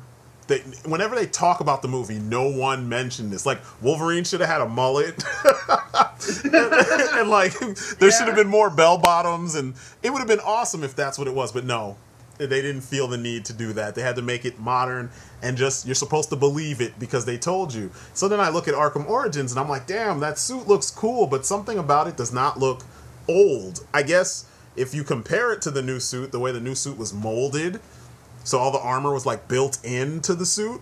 Okay, that looks more futuristic. But then like you're looking at this new suit and it looks like the Nolan suit, and that looks more futuristic than most of the Batman suits that you've seen, you know? Then I was like, I'll just give it a pass, you know, you can see the components. I guess that's what they're saying. But then when I saw the detective mode, I was like, all right, you guys, you lost me. You completely lost me. Pull one over on me here. Yeah, it's just, it just, and they didn't have that in the other two games. And they took place like 8 years later. And even like some of the other like the gadgets, like the remote claw. They didn't have that in the other two games either. Yeah. So it's like you know, all right, I get the whole, and they use the excuse, you know, Batman doesn't always bring everything out with him at all times. They go, yes, he fucking does. He's prepared for everything. Yeah, just about. Yep. Are you trying to tell me that Batman's unprepared now? Are we talking New 52 Batman? I know, right? Or are we talking pre-New 52 Batman? It's true though. It doesn't make sense. And I know that like they explained it. I know the game was fun for some people and like, you know, but that kind of stuff got on my nerves. And I'm like, that's the same. How do I put it? Because I started with the thought, and I'm trying to make sure I get it all together. The fact that they were trying to tell you that this was the past, but then they didn't do things to sell you on it being the past, and the fact that they reused characters that you've already dealt with these characters. You know what I mean? Like in the present text, and now you're gonna say, or present tense, and now you're gonna say, oh, you know, back in the day, year 2 of his career, he beat the hell out of those guys also. Yeah. I'm like, wait, but if that was the case, then why would they come for him? Like, it just doesn't seem feasible that, like, Bane, his biggest, like, that guy whooped his ass. He fought him in his 2nd year. Like, that doesn't make any sense. And he already knew about him. Like, yeah. If you like, when you play the game, he's like, he's talking about, like, they go through, it's like a big, like, montage, and they go through all 8 assassins, and Alfred's kind of explaining each one of them. Yeah. And then Batman takes over, and he's kind of talking, and he goes, Bane, he's back. And it's like, wait, it's year 2. Yeah. How the fuck does he know who Bane is? Exactly. And it felt like they did it just because, like I said, they were riding the whole Nolan thing. And they were like, okay, Bane's in the 3rd movie. The 3rd movie was great. Let's put him in there because now we can do a better version, but now he's in people's consciousness. You know, they're aware of this character now because of the movie. And it's like, let's ride that and put him in there. And then on top of it, they put the Joker in there too. And then they put Penguin, and they had it just was like, and Croc. I'm like, you put all these people who aren't really even assassins. Yeah. You put them in a game where the focus. Don't put the same people that were in the last 2 games. Exactly. And that's why I was just like, ugh, nah. And it was weird because like while I'm looking at the toys, I started thinking about this stuff as I'm doing the reviews. Like I was reviewing Deathstroke. And I was like, wow, this team, they missed the point on a lot of the characters, you know? Like, I like their Croc design. That actually, they're on point with him. He looks like Croc, non-mutated. The Asylum version. Yeah.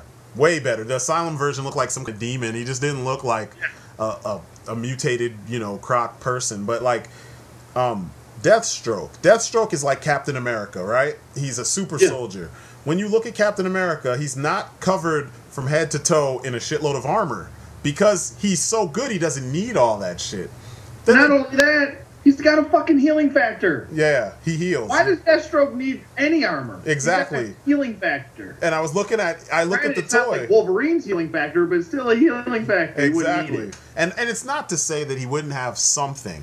But like when I look at the design, he's like covered like he's afraid of getting shot. I mean, like he's covered from head to toe in armor. And I'm like, why did the guy, like that design would have fit perfectly for Deadshot. Because Deadshot is absolutely. He would hide far away and he'd do stuff, and then in combat he would utilize that armor. But like Deathstroke should be like, you know, he should look tactical, but his suit should be like Batman's, like a sneaking suit of some sort. Kind of like the blue cap suit in the new movie, in the Winter Soldier. And I was like, God, you know how I always say when I was talking about like design, form follows function. And this is like one of those things that like, you see it in nature too. You never see like like a beetle with like cool plates of armor because it looks cool. Like it's a beetle. It has to have enough, you know, like bugs have exoskeletons and they work a certain way so that they can, you know, meet their function in nature. And that's it. You don't see them with stuff that just looks cool. And like a lot of designers, you can tell when they don't get it when they just put shit on a character because it looks cool. And Arkham Origins had a lot of that. Like, things were there just because it looked cool, or a situation happened just because it was cool, and it didn't happen because it made sense. And so for me, just seeing in the trailers and stuff, I was like, I'm good. I'll wait, and then I'll play it when it's cheap, you know, and I won't care. And it's weird because like this kind of thought process or lack of thought, it's still the same thing that we're seeing in a lot of stuff. We're seeing it in movies. We're seeing it in like The Flash. To go back to one of our first conversations, that Flash costume is fucking piss poor, and they totally missed the function. You know, frictionless is not a biker suit. You can't have a biker jacket. No, you can't have leather. Yeah, and run down the street with a leather suit on. He's gonna light himself on fire with all that friction. It just it doesn't make sense. It's like they took it with the arrow, with the green arrow, and then painted it red and gave him a helmet and put the Flash logo on there, and they're like, hey, that dude looks like Peter Parker. He's so young. He doesn't look like any version of freaking Barry Allen. None at all. I figured it out. How they got that suit. Flash, you know, he can break the time barrier. He went through time into Marvel's universe. He snatched it from one of the X-Men. And went in into Hell's Kitchen and stole it right from Daredevil, and then ran all the way back to DC. That shit is so awful, man. It's so awful. I was like, ugh. It looks like Giant Man from the Ultimates. Oh, the Ultimate. Yeah. Doesn't he look like that? And like, there's all these people explaining why it works and blah, blah, blah. I'm like, it's real simple. Even if they didn't say so back in the day, the Flash's suit was real simple because it was frictionless. So it had to be a big skin suit that has no seams or anything, because you can't have anything rubbing. That's the point. So he could run fast. So whatever the material is going to be, it's got to look super smooth. And you know, even when Wally West became the Flash, they went even a step further and they made his suit like, what was it, the blood of the Speed Force or some shit? And I was like, whoa, blood of the Speed Force? What the fuck is the Speed Force? Like, I had to research. Speed Force is bleeding? I'm like, this Somebody is awesome. Get to a hospital quick. I know, right? Patch him up. But like, it was cool because you're like, his suit was all shiny and it just looked like this made perfect sense. Now they're trying to train, and I see it. It's the way they've been doing things for a long time. Is they've like since 2000 hit, all the films made, remakes made of like older characters. They're taking the fantasy elements out and they're trying to make it more quote unquote palatable for audiences that weren't used to these characters, and they dumb everything down. So by putting a guy in a jacket and pants, it's supposed to be more believable than a guy wearing a form-fitting suit. It doesn't have to be tights, but it could be form-fitting so that it looks like his shape, and, you know, mold some shit. You know what I mean? Make it look like the guy's body, muscles and everything, but just make it frictionless. That's it. Yeah, and it's almost like he should be wearing Under Armour. Yeah, you know? Exactly. That's pretty much it. And it's like these producers are so afraid to like everything. This is what really is pissing me off. It's like everything with comics has to be realistic. Yeah. Why? Yeah, they're comics. Fucking comics. They're fake. It's the most far away from realistic that you can get. Exactly. Superman can punch through reality. Wait, I'm gonna go punch thing. I'll go break my hand. You know what I mean? Like, I'm not gonna punch through the reality. Yeah, you know that's like the Flash can vibrate himself and his molecules through other dimensions, but he can't find a decent costume. No. Like, really? Because they're gonna do all that shit. Like, I read a book that showed that the Flash went back in. It was him going through time that caused the lightning bolt that even gave him powers in the first place, which is like this huge like cyclical, you know, issue. Yeah. And I'm like, holy crap, that really happened? I was like, I didn't know that. That's crazy. It's kind of like a Back to the Future moment. Exactly. If I didn't do this, it wouldn't have caused that. Exactly. To happen, you know? And now they're gonna try and they're gonna dumb that kind of storytelling down. It took how many years for them to come to that, you know, some writer to come up and say, hey, let's connect these things. And now you're gonna make a TV series where you're gonna dumb down the level of complexity that this comic book had. Like, it just sucks, man. Like, I was trying to get into Arrow, and I would watch, and I'd watch it. I'm just like, this is Batman Begins with a guy that shoots arrows. Like, and it was getting on my nerves because there were all these villains they kept pulling from Batman's Rogues Gallery and stuff, and I'm like, really? Like, now if Green Arrow can fight Deathstroke, and like he's on Deathstroke's level, that means he's up there with Batman. Like, he's got to be one of the best fighters in the DC universe.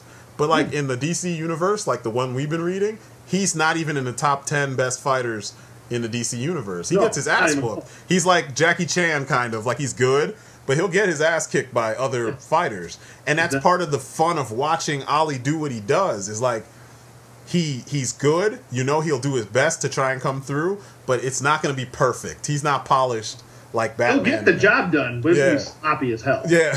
I mean, like when it comes to the archery and stuff, he'll be smooth and it'll be cool. He'll be on point with but that. when it comes to the fighting, it's like he's a good fighter, but he's not the best. So he'll struggle a little bit, and you want to see that. It makes it more fun to watch, you know? Like in his short, that the Green Arrow short on the DC Showcase. Oh, I love that short. That thing was awesome, but that one thug that he was fighting was digging in his behind. I mean, he beat him down, and I'm like, wow. Like, for a second, you're like, damn, is he actually going to be able to beat this guy? Like, who's going to come and help him? And it was cool, because normally with superheroes, they show up, they put on their gear, and you're just like, shit is going down. Like, everybody's going to get their ass kicked, and it's done. But then you see Ollie get beat up, and then he gets saved by his girlfriend. And it's cool, because that's the way their relationship works. She's the better fighter. And I'm like, that's fucking awesome. But they've changed all that. Like, when you watch Arrow, him and her are on the same level. Yeah, I'm he's like, almost better than she is. Yeah, I'm like, ugh. So I stopped. Like, I had to stop watching the show. And why can't people have superpowers? Yeah, it's not realistic. Why does a Black Canary have superpowers? Exactly. And what is this whole? I don't know. Like, I'll watch Arrow. Yeah. I'll watch it. I like it. I'll be honest. I like the show. I won't touch Agents of S.H.I.E.L.D. Oh my god, that shit's horrible. That shit is. I tried with that one putrid. too. Yeah, I tried, and I was just like, oh god, this is not.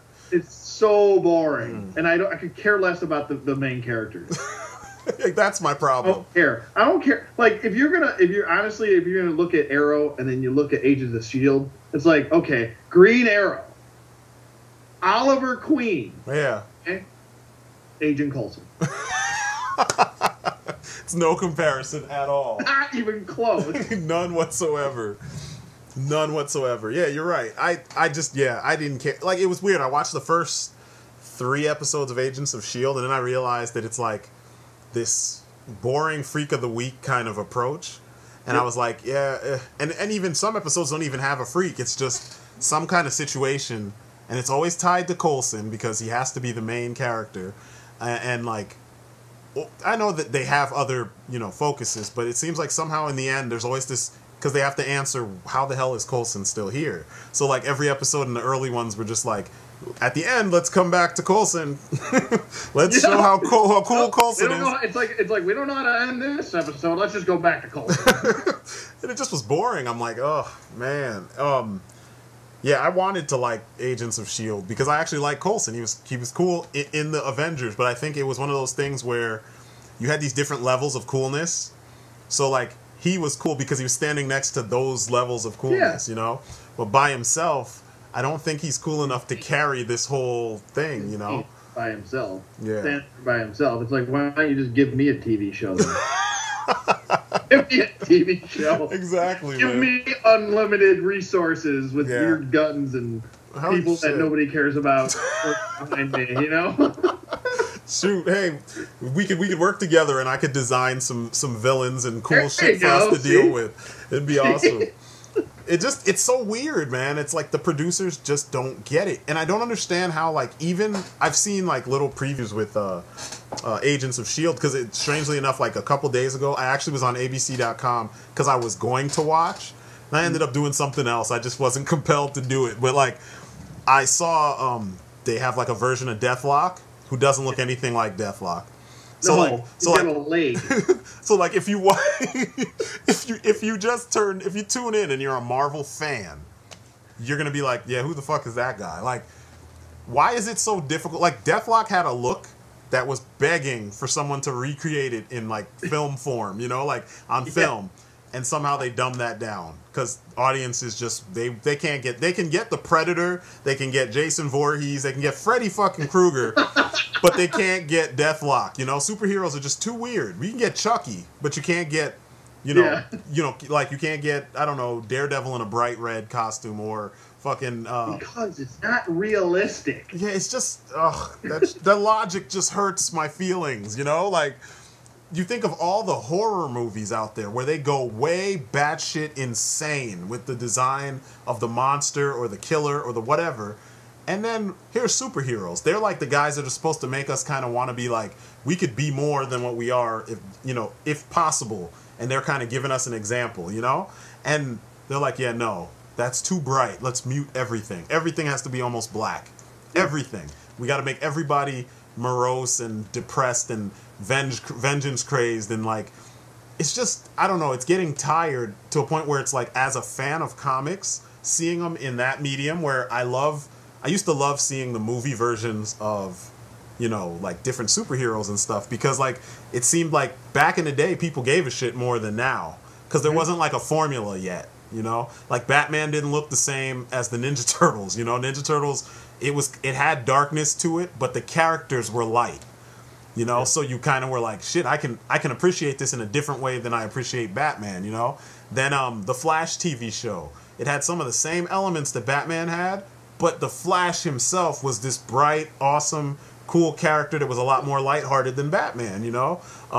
And this is just, those are the mainstream ones. Let's not even talk about all those side TV shows like My Secret Identity. Do you remember that shit from back in the day with the kid who had superpowers? It was Jerry O'Connell was the main character, the main actor. Oh, and, I remember that show. Yeah. There was a show called Super Force back in the day that me and my brother used to watch with this astronaut who would put on this like experimental suit that he wore in space, and he rode this freaky, crazy ass motorcycle, and he'd fight crime in it because like his friends got kidnapped, I think, and they forced him to. That was the only thing he could use, and then they modified it so he could use it in the street, which makes no sense, but it was fun as hell to watch, you know? There was, like, all those shows where people piloted something really crazy, like Airwolf and fucking Thunder in Paradise and Street Hawk, and it was all the ideas were, like, it's superheroes, you know what I'm saying? And it all worked. Like, we watched it. All those shows stayed on for years, and now they're going to tell us, yeah, now we're going to train several generations of people who can't look at Batman if he was not wearing black. Like, he can't wear black and gray. Why can't he wear a different color? Yeah. And not that, what happened to super, like, being superheroes? Yeah. You know what I mean? Like, what happened to our superpowers? What happened to like I could, like, if you look at the Nolan, like, Dark Knight and then Dark Knight Rises, I could kick Batman's ass. Yeah, I definitely could. And I got a couple black sashes to prove it. I could. I was saying that when we were watching the show. I was like, the way that he fought Bane was like an old man with no martial arts training. that like, you know, that drunken rage, you know what I mean? Like, he looked drunk when he was fighting. It was yelling and shit. That shit was embarrassing. He's just like punching him like it's like a little kid punching a adult or something. I don't know. It was embarrassing, man. It was so embarrassing, and I'm like, it's weird. Like, I don't know. I remember pointing it out because my brother and I, we've been doing martial arts most of our life. I started when I was 5. He started a little older than me. But up until maybe like 5 or 6 years ago, we were competing in everything. And it's weird, like, God, when you watch that as a fighter and you see all the things he could have done and all the things he didn't do. And it's partially it's the fact that Nolan doesn't believe that Batman could actually be Batman every night of the week, like every night, all the time. Like our Batman, he gets off work and kicks ass all night, into the morning, every single night. He can't not do it. That's how crazy he is. Their Batman, he freaking takes 8 years off. Like, because taking 8 years off? Because his girlfriend died. Because his girlfriend died. This is the guy who his parents died, and that's what made him turn into Batman. But then his girlfriend dies. The girl who he wouldn't stop being Batman for. She dies, and then he's like, oh God, I can't be Batman. I can't do this anymore. I can't do it. I'm just going to hobble around my apartment, or my mansion, you know, or my room, and do archery in my room and shit. Like... What the fuck? Grow a horrible beard, by the way. Oh my God. The worst beard in the world. Looks like pubic hair on his face. Fucking terrible. It just didn't make sense, man. It was like, where's the drive? Part of what makes Bats scary is that he's so driven that it's almost it's beyond unhealthy. But like, he's doing it for the right reasons, you know? And he whoops on people, and it's like he whoops on bad guys, and he does it in such a way that it's like, whatever happened to him to make him that way had to be something really bad. And when you find out his family was taken from him, it's like, yeah, it's understandable. Now it's to the point where like people like Nolan have taken that away from him, and it's just about all his shit. All the stuff he has is cool. So people are like, Batman's awesome, his car is awesome, his suit is awesome, you know, he hits people really hard. But like the point isn't there. The point's gone. Yeah. What happened to Batman not having armor? Why does he need armor? Yeah, or that much armor. Like, you know, back in the day, you would see that he'd have it under the suit, but it wasn't obvious. That's why I always dug the Arkham City and Arkham Asylum designs. Because they were more comic book accurate. And it felt more like you can't tell what's armor and what's not. I mean, like, I know what I'd be looking for, but like, if he just showed up, there's no way you'd be able to tell what's what. You know, whereas the freaking Arkham Origin suit, you can see buckles and straps, and you know where everything is, so you can tell. Just shoot him over here, just stab him right there. You know, like if you were, and there's martial artists in that game too. They would definitely figure that sort of thing out. But yeah, it's just weird. Like even the Nolan suit, it's like, didn't they tell you that like the only thing that could hurt him in that suit was, besides him standing directly in front of gunfire, was a knife, and it just so happened that freaking. A knife in the most perfect spot. She stabbed him, like, and he's just like she saw the bat suit and learned everything about the bat suit in 2 seconds, right? There's this little spot right here where I can just stab the shit out of Batman, and he's just gonna stare at me really weird when I stab him. Oh God! Like really? How is he making weird? What? He didn't even kick Bane's ass. Like what happened? He didn't beat Bane at all. Catwoman kills him. Ass. Yeah, like I said, that movie was terrible. A lot of people gave it props, and I know I went and I saw it, and I sat down and I was like, at first I was kind of like, okay, it's the end of the series, you know. But then when I thought about it for a little bit, I was like, that shit was terrible. Like Batman didn't do anything except appear in Gotham from the Middle East. Yeah, exactly. Batman's just kind of standing around the whole movie. Like, and half the movie's not even in it. Yeah, it's Bruce Wayne the whole movie, and it's like, no, like you're not like obviously, like I understand it's Christopher Nolan's vision of Batman. Yeah, that's a shitty vision to have of Batman. And you have no grasp of the character and no respect for the people that invented this character. Yeah. Because if you want to be selfish and give a shitty version of something, then that's well and fine. But don't make me pay for it. I know, right? Batman, I want to see it. Yeah. But God damn, don't make me pay for it. Asshole. Yeah, it was weird, man. I don't know. And it's funny how like a lot more people, now that the movie, all the series is done, they're starting to notice that there were those issues. Like Begins, people said it was like parts of it weren't as believable as other parts, but I'm like, it's a guy calling himself Batman. Like, what's if anything's unbelievable, it's the fact that we actually sat down to watch a movie with a man called Batman. Like,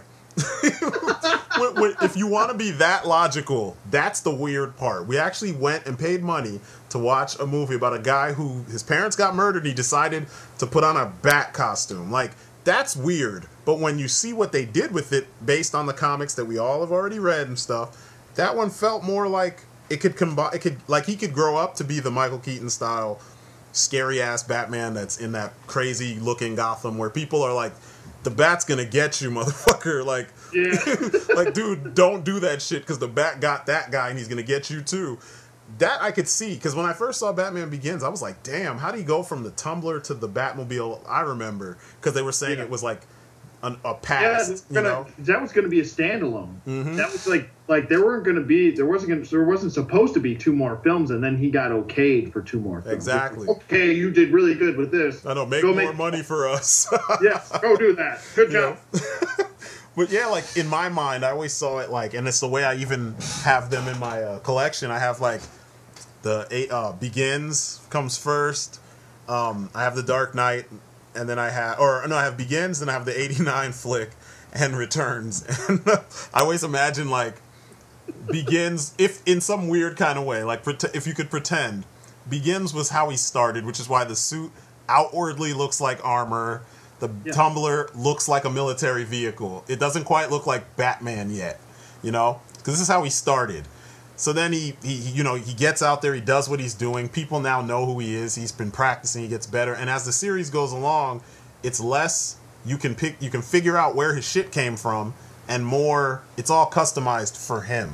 You know what I'm saying? Like, as far as his gear and everything. And the legend actually is building, and now you're seeing like, holy shit, like that guy doesn't feel like a guy. Like, the stuff he's doing seems so superhuman that he couldn't possibly just be a guy. You know, like, by the time you get to the Burton film, he doesn't even, some of the shit he doesn't even look up like a human being.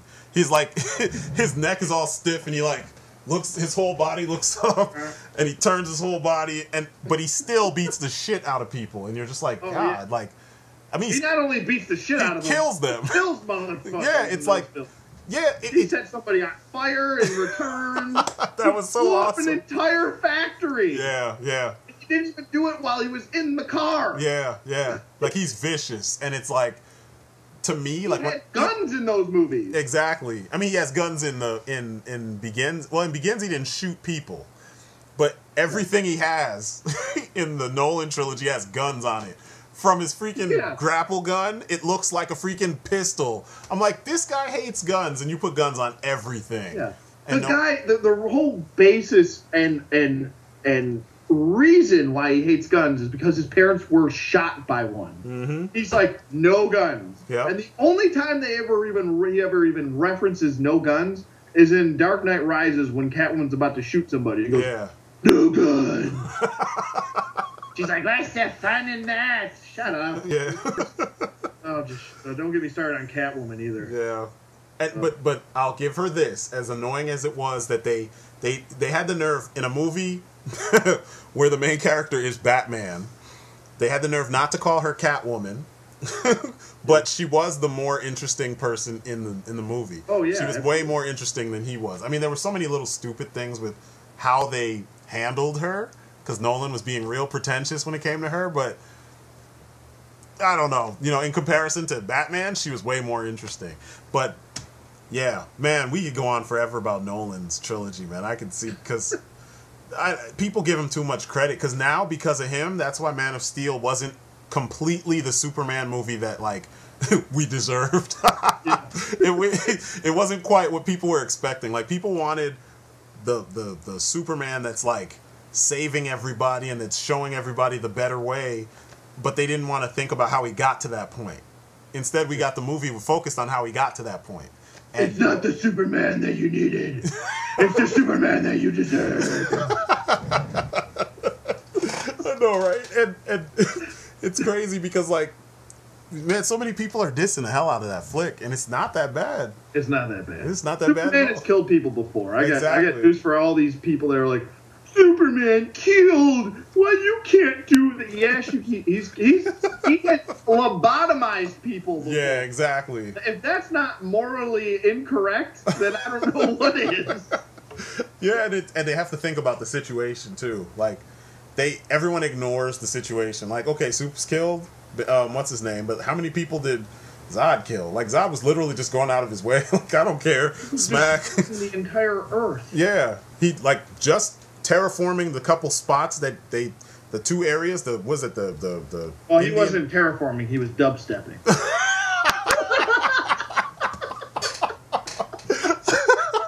That's awesome. That's exactly what it sounded like too. Like the ultimate dubstep horn, just. Wow,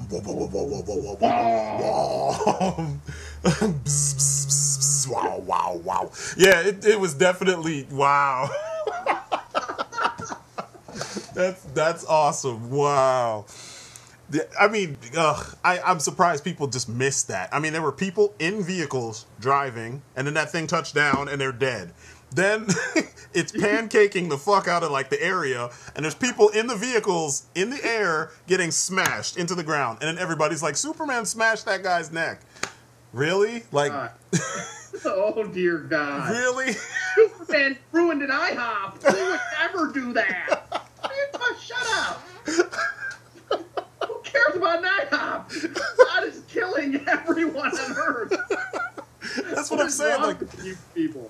Everyone's being trained, man. It's so weird. Like, but I have to say, and I've said it before, and I keep on going back to it. I love that Marvel is embracing the part that somehow DC is trying to get away from. Like, Marvel, they make you see their films, and you're like, wow, this shit is amazing. Like, yeah, Thor has powers. He has all his powers, like in the comics. Actual superheroes. Yeah. There's costumes with color. Yeah.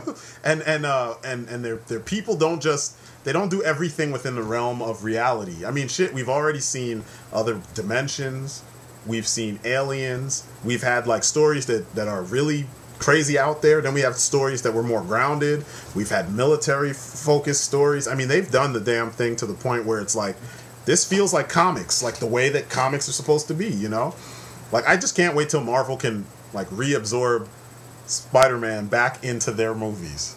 You know? Like, I have a feeling The Amazing Spider-Man 2 is going to be good, and it's going to be pretty cool and nice. I hope so, because there's a lot of villains in that movie. Yeah, I know. There's a lot of shit going on. But it seems like, I don't know, the way they handled it, at least from the trailers and all the featurettes and stuff that I've been seeing, and they always do this, so, you know, I won't be surprised if it sucks, but it feels like they have a better handle on what, how Peter would deal with these things, how Spider-Man deals with all these. His books usually have multiple things coming at him. It could be like, he didn't make enough money to pay the rent, his girl left him, you know, like Aunt May's sick, the Goblin figured out his identity, freaking Rhino's robbing banks like regularly, you know. Well, did you hear about Rhino? Nah, what's going on with Rhino? He's only going to be in the movie for 12 minutes.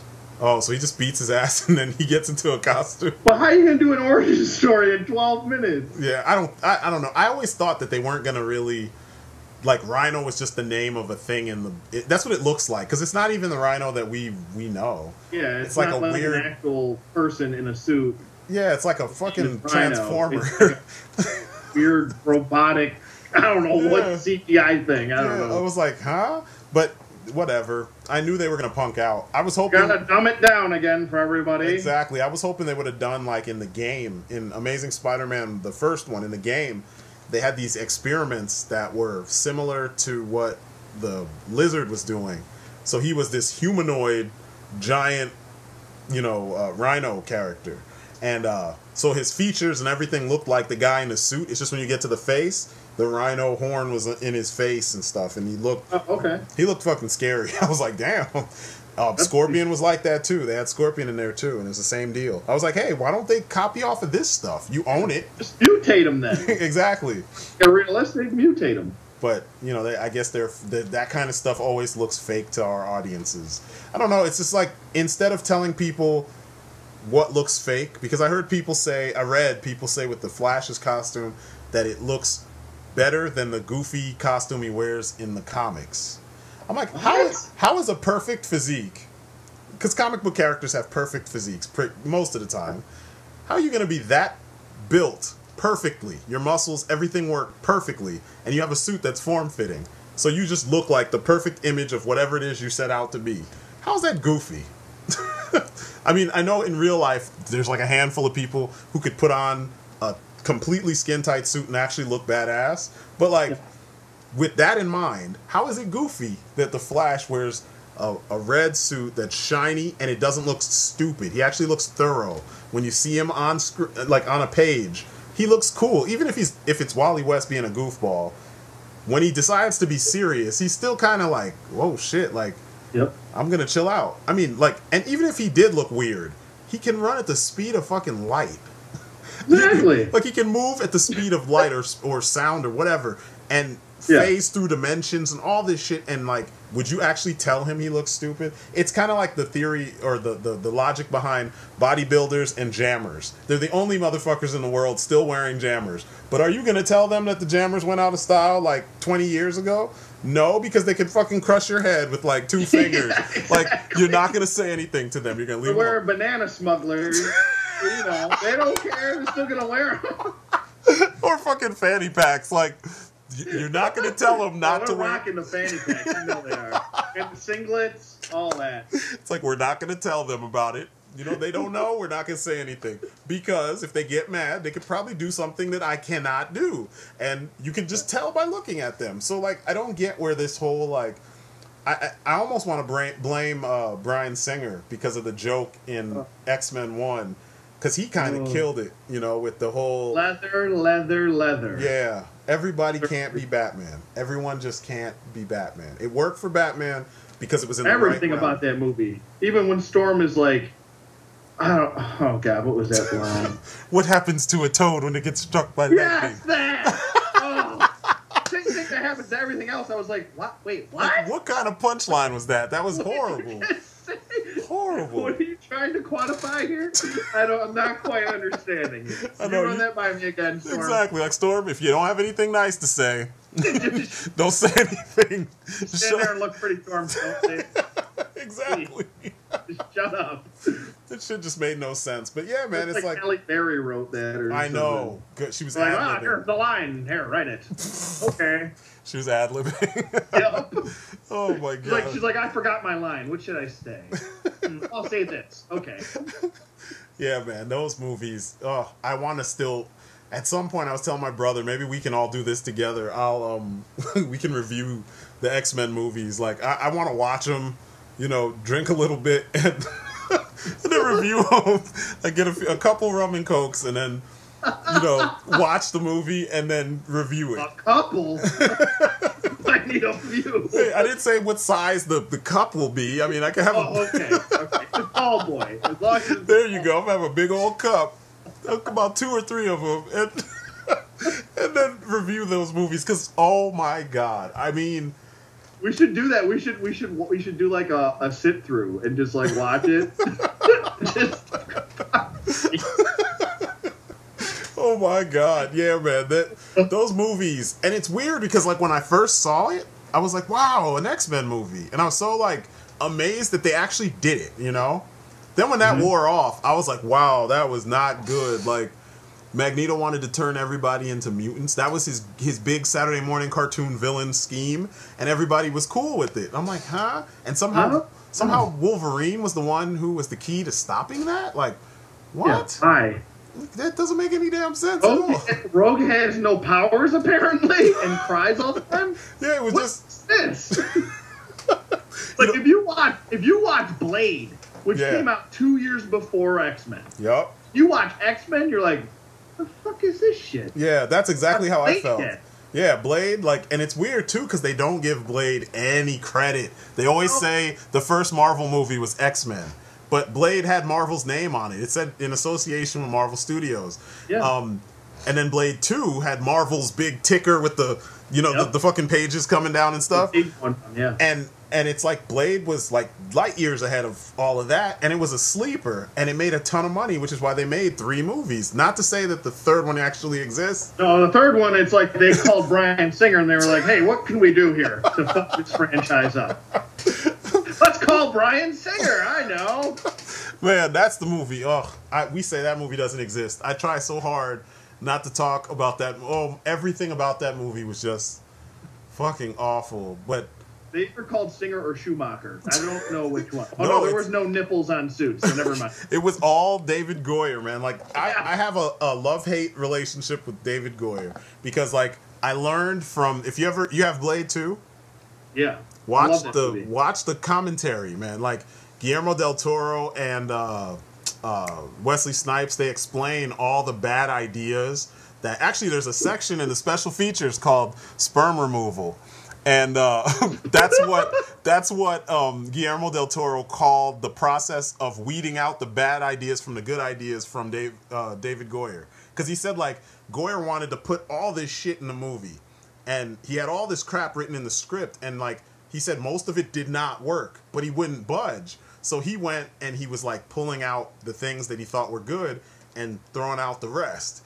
And so it was like this long, arduous process with him and Goyer because Goyer wants to fight to put everything in. Then when he gets the okay, Goyer gets the okay to direct, because, you know, he wrote and directed Blade 3. He put all the shit that, what's-his-name, didn't put in Blade 2, he put it all in Blade 3. That's why the movie is just a fucking mess. It doesn't make... And Triple H. Oh, my God. Triple H. Oh. That was almost... Triple H was almost as bad as Goldberg. Huh? What's up? Why would a vampire have grills? Yeah, it doesn't even make sense. It doesn't even make sense. Retractable grills, too. Like, yeah. Like, really? Really? That makes no sense whatsoever. No. Oh, God.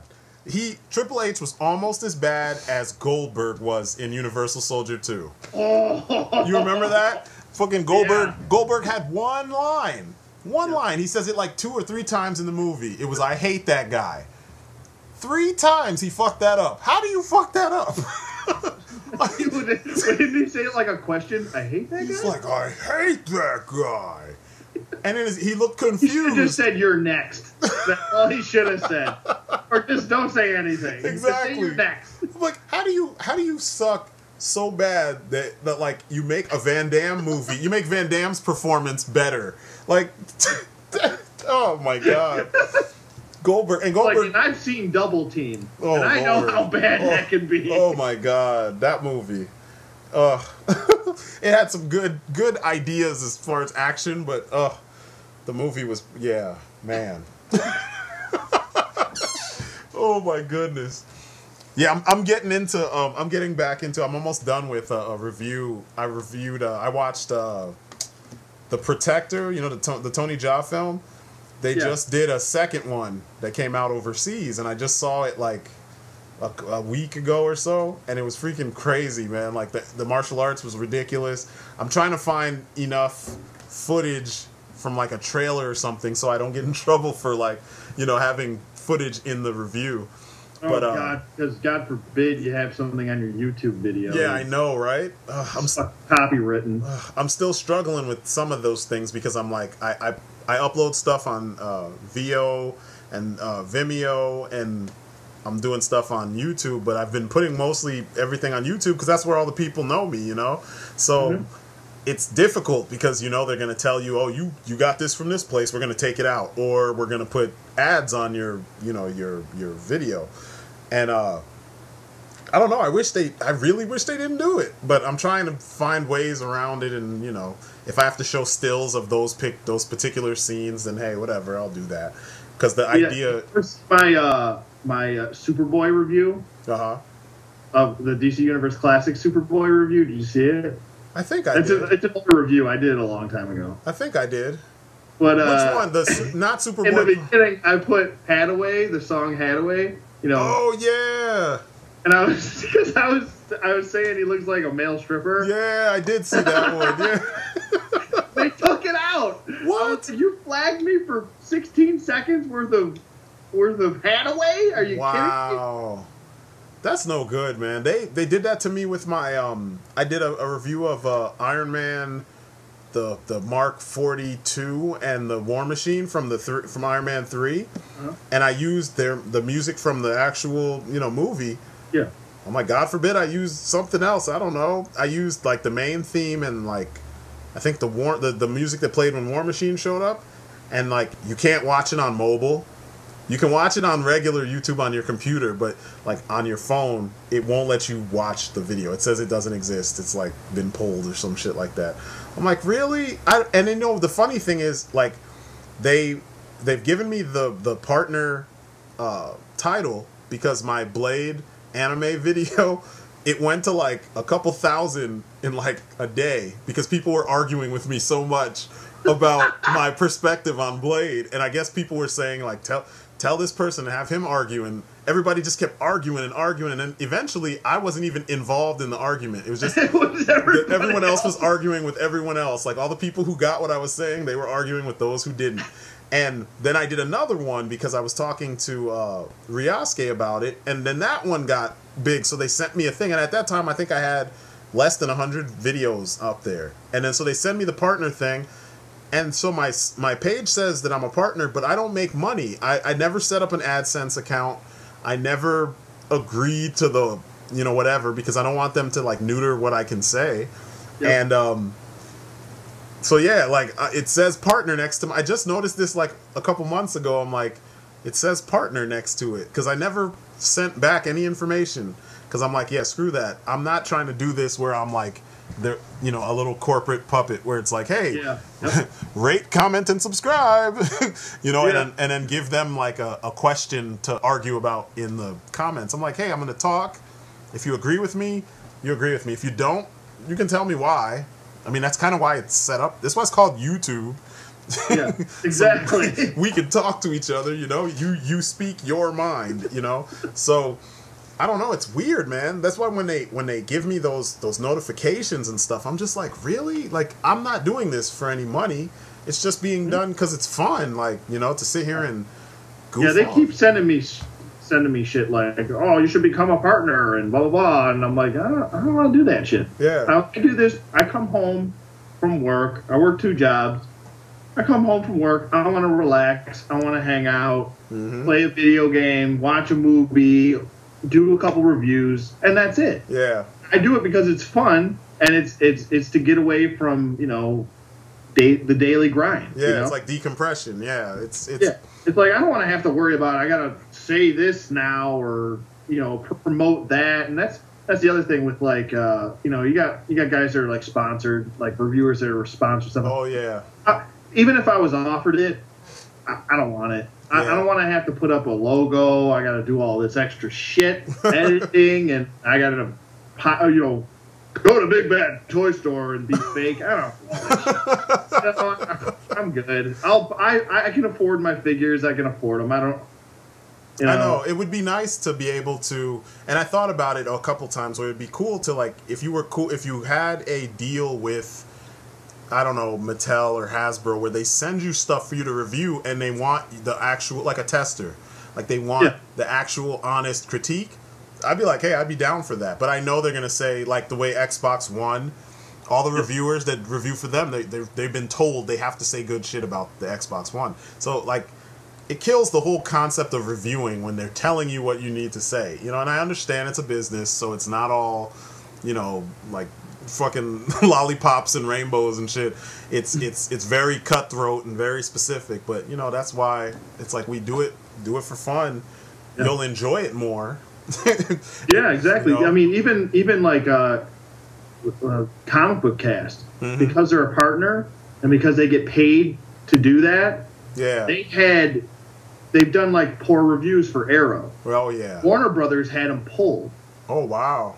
They had all their videos pulled for Arrow. They're not even allowed to say Arrow on their channel. It's craziness. Wow. Like, that's another reason why I won't touch it, because it's becoming more and more like they're trying to filter things. Yeah, now. yeah. And it's like, you know what? I'm if that's the case, I'll go on some other channel. I'll figure out, you know, I'll go on some other, you know, website that's like YouTube or something else out. Yeah, yeah. I contemplated doing that when they started the thing with the bots that are flagging everything. I was like, man, I'm about to move to a different page. But then my brother was like, just put some stuff here and put some stuff there, and then if they flag it on YouTube, then put it on a different page. But it sucks because like you meet people here on YouTube on this platform, then YouTube is screwing us over. And the people who you met that are cool, that you want to stay in contact with, now they have to work at setting up another account, following you on this page and this page. Even, like I said, even though this isn't like they're helping me put food on my table or something. No, this is just for us in our spare time for us to geek out. Now I'm making them work, you know, because YouTube is treating us like shit. It's just like, I don't know, it's too much. So, you know, I'm slow rolling on getting everything on another site because I'm just like, you know, it's easier for everybody to be here. And so I've been trying to tailor the videos to, like, you know, because that's another thing. They could flag us because you have Batman on your shirt and, you know, it's in the video. You know what I'm saying? I mean, they won't be able to see that, but, you know, if I had the video, they said, like, that's how bad it is. That's what Angry Joe was talking about. Like, you could have something in the background, and then someone will be like, Batman is now flagging your your video. Yeah. And it's like, what? That doesn't make any sense. I'm wearing my shirt. I know, right? I'm flagging you. He's on his computer. I didn't say you could do that. The fucking Batcave. I know, right? Get that removed. Flag. It's just, I don't know. It's weird how they're taking this really simple thing, and because there's money that can be had, they're turning it into something not so, like, fun. They're just pulling all the fun out of it, you know? Leave it to corporate fucking America to do that shit. Yeah, I know, right? That shit. It sucks because it cheapens things too. Because, like I was talking about when I reviewed the Wolverine figure, from the Wolverine. He had QC issues with, like, his leg joints, and I watched a bunch of reviews, and, like, you could see it in the review. I didn't notice it until after I got the figure. I was like, let me go back and see if people mentioned this, and I just ignored it. You know, no one mentioned that he had like this busted leg joint thing going on, like in his like hip area. Yeah. And then, like, when I bought two of them, I bought one for me and one for one of my friends. And for around Christmas time, and both of them had the same issue. I even took back, technically I bought three. I bought one for myself, I saw the issue, took it back, got another one, and it was a little bit better. Then I got another one for a friend for Christmas, and then he had the same issue. So I went back online, and I'm looking on YouTube, and I'm looking at all these reviews. Nobody mentions this. And in their video, though, when they go through the articulation, the worst is Feral Black. If you watch Feral Black's review, he shows you the joints, like, because he shows you all the articulation, and you see the leg kind of wobble in the wrong direction, and I'm like, there's this huge gap too, and I'm like, you don't see that? Like, you didn't watch your own video? It's just like they just completely ignored it, and I'm like, what the fuck? And, like, a lot of times with and this is why one of the things that I have against, like, some of the ACBA people, I know they love Marvel Legends. Marvel Legends are cool. I'm not dissing them completely, but some of them suck. And they'll review them, and they'll just say they're all awesome across the board, and they'll bitch about paint, but they don't really complain about, like, QC stuff, like joints being stuck, or, like, you know, if they have a double joint, like that butterfly joint that they tend to have in their shoulder, sometimes it'll get stuck, and you never can get it back out. Can't move it back. And I don't hear anything about that. I mean, maybe theirs didn't have it happen, but someone in the community had it happen, and I know they mentioned it, but no one says anything. And then, like, I haven't said anything when we had wide jointed hips forever. Yeah, that's a perfect thing. Wide joints. I won't even buy a figure that has wide joints. I'm the same way. I'm the same exact way. That's one of the things with the first Avenger Cap. That brought it down several notches. Yep. Because the ball joint gets stuck. Yeah. And you can't have to turn it. Yeah, exactly. You're like this, and then your fingers are starting to hurt, and you're like, ow, you son of a bitch, wide joint. And I'm freezing. It's like frozen in there, and it's just laughing at you. Yeah, it's not fun. It's not fun at all. And it doesn't have, they can't sit down. That's the other thing. Did you see the X-Men 5-pack? Yeah, I've seen it at Toys R Us a couple times. Don't get it. Yeah, it looked kind of bad. I keep seeing bodies that I've seen before being reused, like the freaking the Wrecking Crew. You know what I'm talking about? The Wreckers or Wrecking Crew from Marvel. Beast has that body. Then freaking Bucky Cap twice. Yeah. Yeah, I don't know. I don't know why. I only wanted Beast out of that set because Beast is my favorite X-Men. Oh, cool. I only wanted Beast out of that set because I want, like, his original look, and then I got his more modern look, And and I was like, I saw Anthony's Customs review on it, and he's just like, don't get this set. It's yeah, dude, I was like, I've been saying it for a while. He's one of the hardest. He reviews figures almost as hard as I am on figures. Like, sometimes I'll diss him because like a figure, if I can design something better, or I can take an existing something and make it better than the toy that exists, then they failed, because that's their job and I'm doing this part-time. You know what I mean? Or if there's customizers out there that do it part-time and they can design something better than what Hasbro or Mattel is giving us, then you failed, because their job, all day, every day, 365 days a week, is to design and create toys for, consumers. And the rest of us, we just buy that shit. And so, like, if we buy it and we can make it better, they failed, because they're supposed to make it perfect, just about, Like, when I look at some of the DC collectibles figures, and I understand, like, a lot, we're used to the fact that their articulation comes second, and it's the sculpt that they focus on. Now that they're making them, sculpt and articulation, it's just like I showed you Owlman earlier. Yeah, it's funny. Oh my god. It's crazy. It's like I won't even buy Marvel Legends anymore. I'll just keep buying DC. Exactly. I just, man, like Deathstroke. Like, I have a couple issues with the DC collectibles Deathstroke, because like, for such an agile character, they should have done something with his armor so that you could put him in the poses you saw him in the game, because he has the joints, but he doesn't have the range of motion that he probably had in the game. And because the armor's getting in the way, because they put too much goddamn armor on it.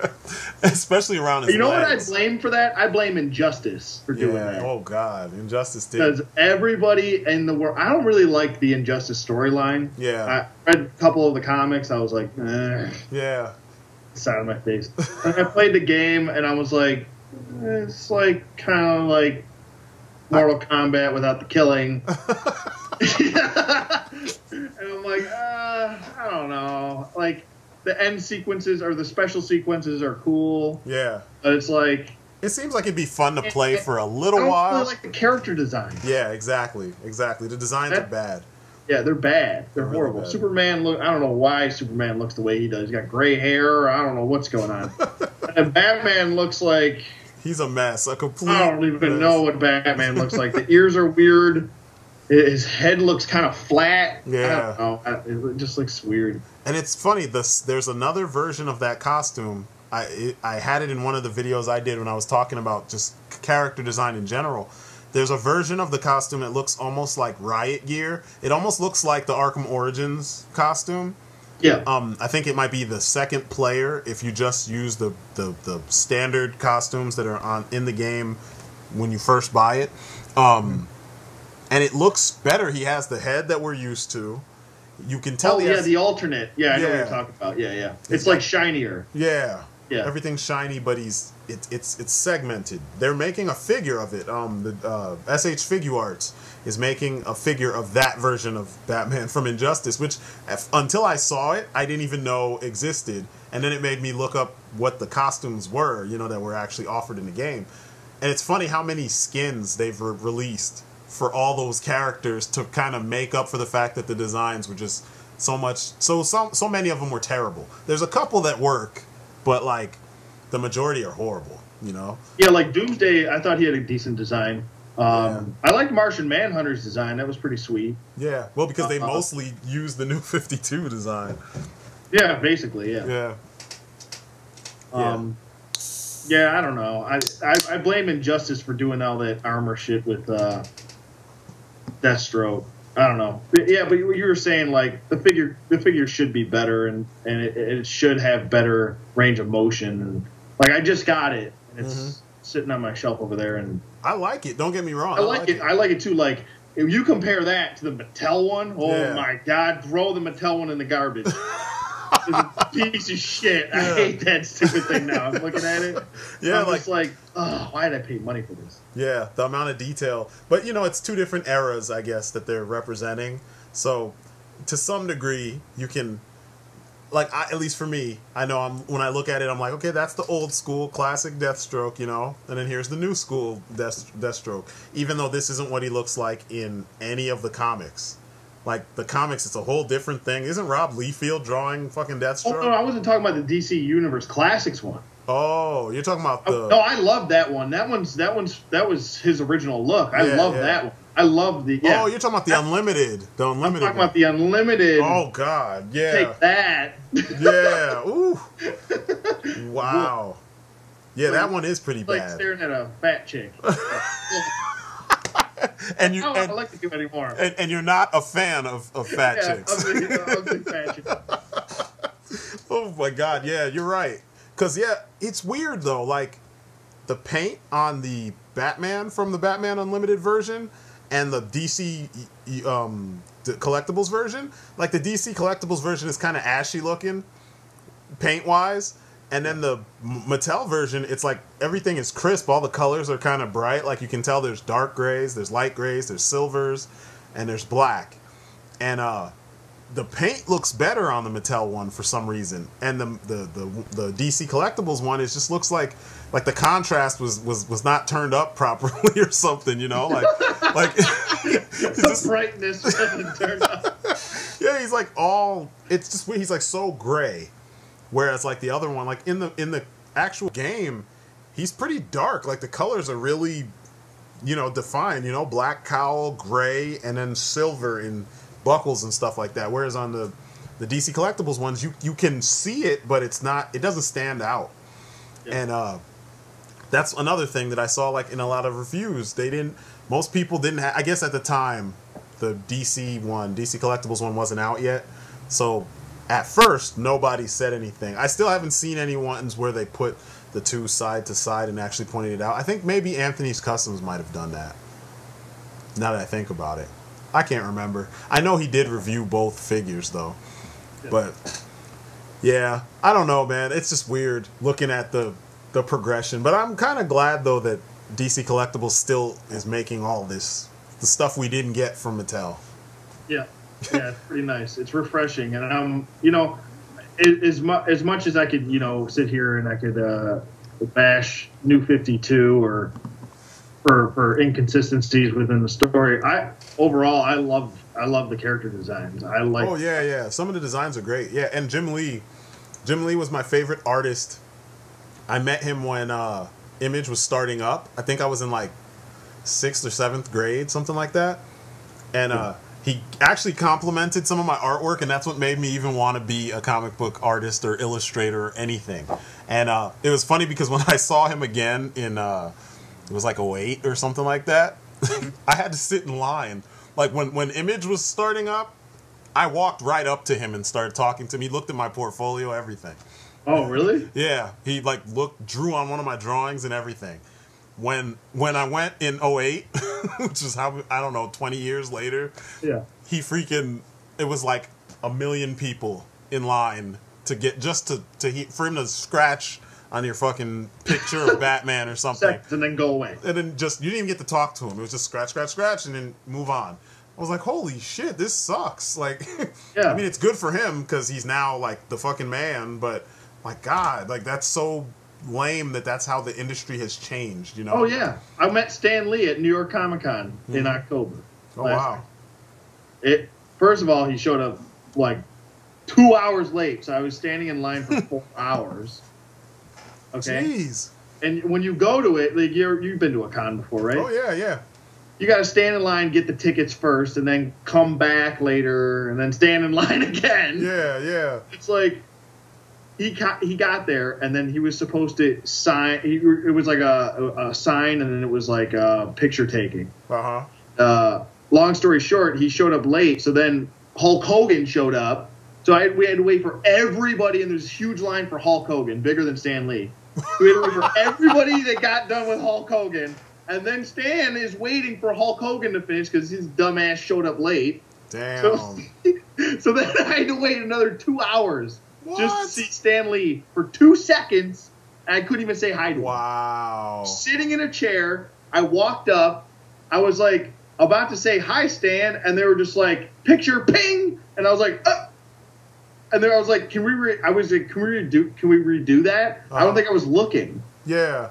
They're like, we don't normally do that. We got to hurry up because there's a line. I go, there's 2 people behind me. I was one of the last people in the line. Jeez. Well, Stan's got to hurry up and go. I go, could you please retake it? I had to like beg the guy to retake the picture. Wow. I was like looking over here.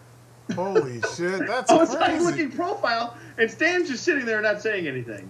Wow. I'm like, damn, man, people are...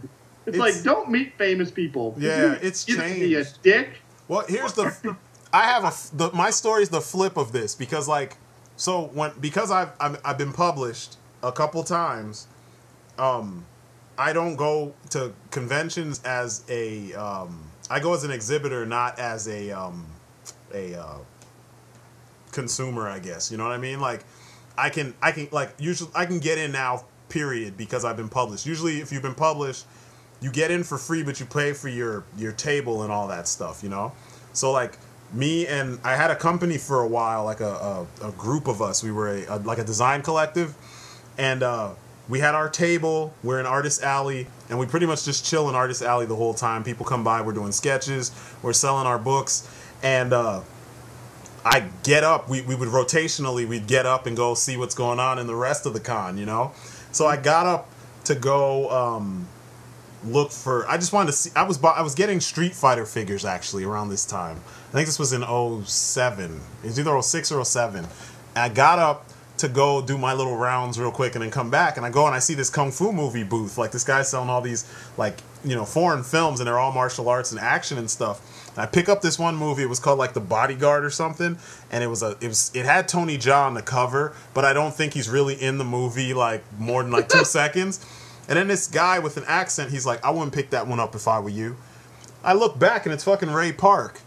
And shit, really? And he was just walking around like no bodyguards, no most people didn't even recognize him. Probably one. They're probably like, who's this short little guy? Tiny dude. But like when I looked back, I noticed exactly who he was. He smiled, and we started talking about Kung Fu movies and shit for like a good 5 minutes maybe more than 5 minutes. It felt like 5 minutes though, because we were like going through what the guy had there. And then he bought one of my books. Then when we were going back to the hotel, we get in the elevator, and this dude with a mullet is standing there, and he turned like away from us so that no one would see his face. And then like I kind of look over, and it's freaking Mick Foley.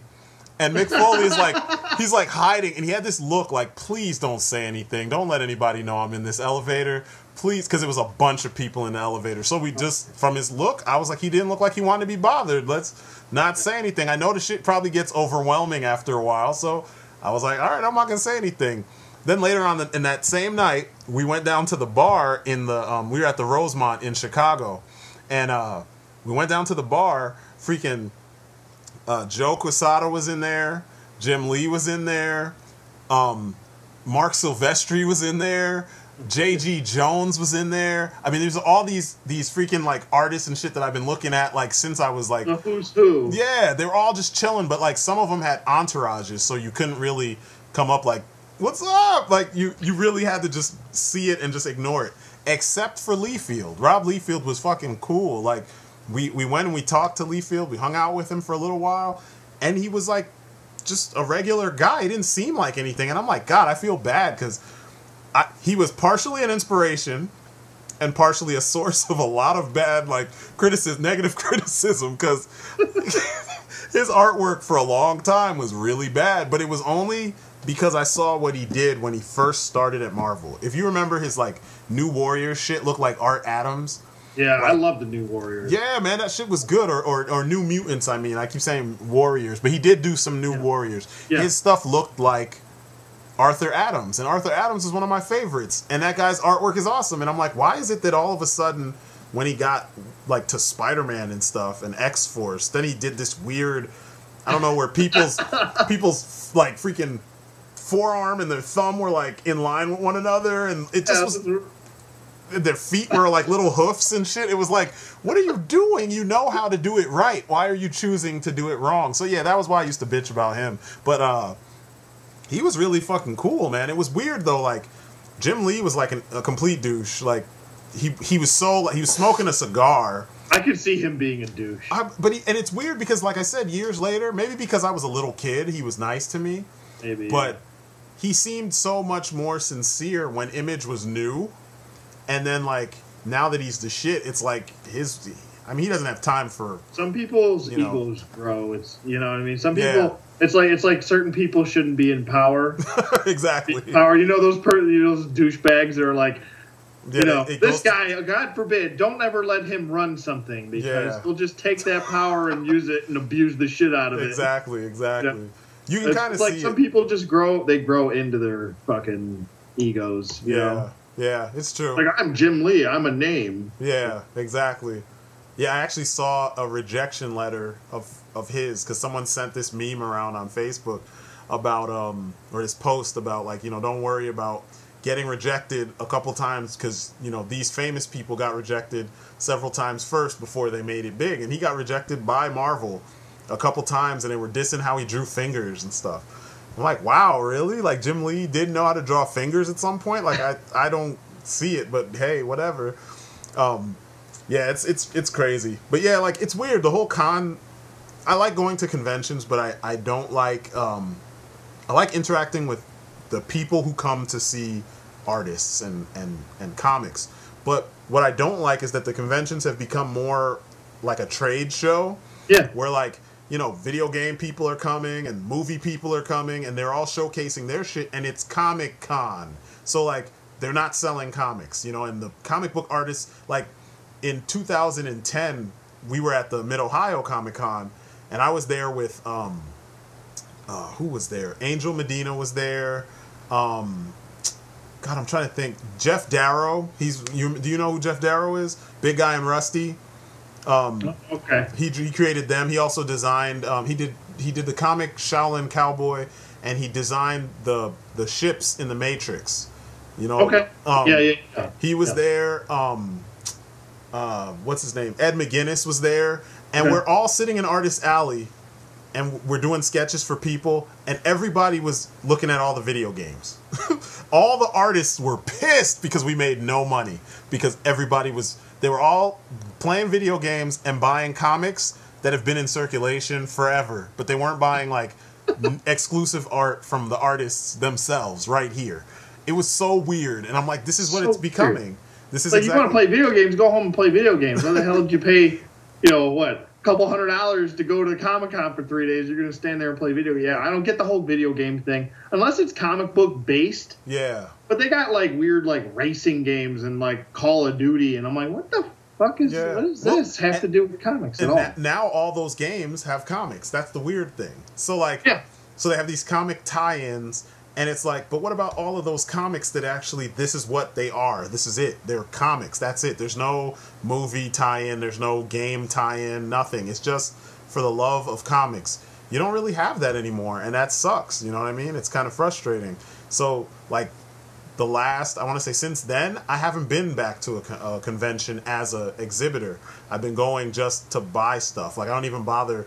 Like, I'll pay to get in and just go buy toys and comics and then leave, because it's frustrating because like I'm not going strictly to make money. I'm going to meet people who are interested in comics too.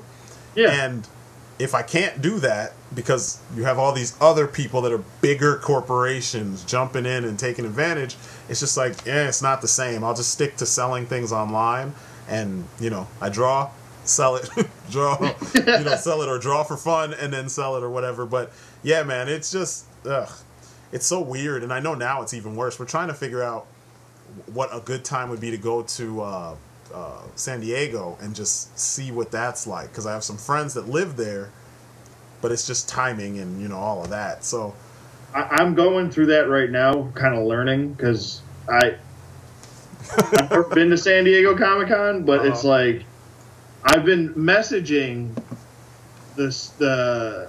the people that run like the ticket service or the badge service, and it's like they're so cryptic with everything. Exactly. It's like they don't want to let you know when the badges are going on for sale because they're only going to do it when we want to do it. And I was like, why do you have to be so secretive about what date you're going to sell the badges? I just want a badge. Yeah. Just give me a 3-day badge pass. Whatever the money is, I'll pay. Fine. Yeah. I got to pay. You want to charge me $200? Fine. I'll pay $200. Whatever I got to do just to get a goddamn badge. But it's like, you got to, like, pry it out of these people. And it's like, I almost about to say fuck it and not even bother going. Yeah. It's even worse when you're trying to be an exhibitor. I mean, like, if you're not, like, a year in advance or a year and a half in advance, it's not going to happen. I mean, they've put me on multiple lists. Me and the dude writing, my friend Prime, that you hear on the other podcast. And we'll get on a list. They'll be like, oh, we just filled up. I'm like, how did you just fill up? Like, it's not even it's a year in advance. Are you kidding me? Oh, yeah, we're full already. We're going to put you on the waiting list in case someone else cancels. I mean, this has happened about 2 years in a row where we tried to get on there in, like, February the year before the, you know what I'm talking about? Like if we're trying to go to next year's San Diego or next year's fucking Mid-Ohio, and we're trying to get in to actually be part of it, in February, it's full. The previous year. I'm like, that makes no sense. That's crazy. It makes no sense whatsoever. So, like, sometimes it's just like, whatever. You have to have decent connections that get in all the time. You know, like, if you know people that always go, get in with them and then maybe pay them and let them get the tickets or something. You know what I mean? Like, because then it works that way. Like, what we started doing was, the last year is we got a bunch of people together we got in with a bunch of people who normally exhibit. So they already had all their shit because they already had their connects in place, and we just jumped in with them. So that's probably the easiest way to do it. It's just frustrating because you have to go through all this shit just to go buy comics. Exactly. Exactly. You gotta go through all this shit to, go buy comics or see the new figures that are coming out, or, the exclusives that are going to be there you probably want. Yeah. But it's like, that's the weird thing. It's like, they don't do that shit with New York Comic Con. It seems like New York Comic Con is much better structured, and that was still kind of a mess. Yeah, I went to it. I was like, this is a little fucked. I don't know, with the whole scheduling thing, and then people were canceling last minute. But at least I could go on the New York Comic Con website and find out what's going on. Yeah. But no, I got to go through this whole like, did you pre-register 3 months in advance? And it's like, what? I got to pre-register and I did, but I was like, thank God I did it when I did, because like I didn't know I had to pre-register. There's nobody telling you that. Exactly. And it's like, that doesn't even include the badge either. Exactly. So it's like, this is stupid. I got to go through all these hoops just to go to a Comic-Con that's halfway across the country. I got to pay for flights, hotel, all this other shit, and now you got to make me work for a badge? Exactly. It doesn't make sense. It really doesn't. And it's funny because without, you guys, without the people, then the Comic-Con is kind of lame. It's like nothing. I've been to a couple conventions where no one, well, I won't say no one, but not a lot of people showed up. Like the last couple Wizard World Chicago, no one was showing up. It was like a ghost town. There were a couple artists from DeviantArt. There were a couple like a whole bunch of people selling shit, you know what I mean? But like as far as artists, like professionals and stuff, and like, there were a couple TV stars that were there, but they were like from old TV shows and stuff, and it was like you could tell this con is on its last legs. And then C2E2 took all the traffic that used to go to WizWorld Chicago, and C2E2 now, because I guess they have better backing or something, and it's a bigger name all of a sudden, they have all the people like fucking William Shatner showing up there, Stan Lee, like names are showing up. So people go to that and don't go to the other one. But I've been to a couple where the turnout wasn't what you expected, like, and that sucks. It's a shitty feeling. So I don't know why they don't cater more to the, the audience that will come in and pay. People drop so much money, it's retarded. Crazy. I did a sketch of the Ninja Turtles once, and it was for me. I was doing the sketch for me, and the guys we were going back and forth where we just drop a name and then everybody draw what they think of, and then people would decide which one they like better, as they're walking by or something. And this particular one I didn't want to sell. I wanted to keep in for my portfolio. This guy wanted to buy it for $100. I was like, seriously, you want to buy this sketch for $100? He's like, yeah, man, seriously, I love the turtles. I'm like, fine. So I traced what I drew, and then I sold it to him for $100. Because I didn't have, I think I didn't have, at the time, I had an old-fashioned kind of shitty cell phone, so there was no way I was going to be able to take a quality picture, and I didn't have a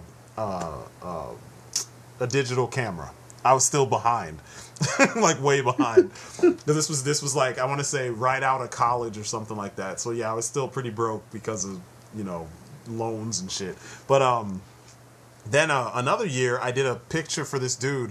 It was like Batman holding a Joker card with the Joker holding the same card, and then Batman holding the card, and it just kept going and going and going and going back into the background. Nice. So I drew that for the dude.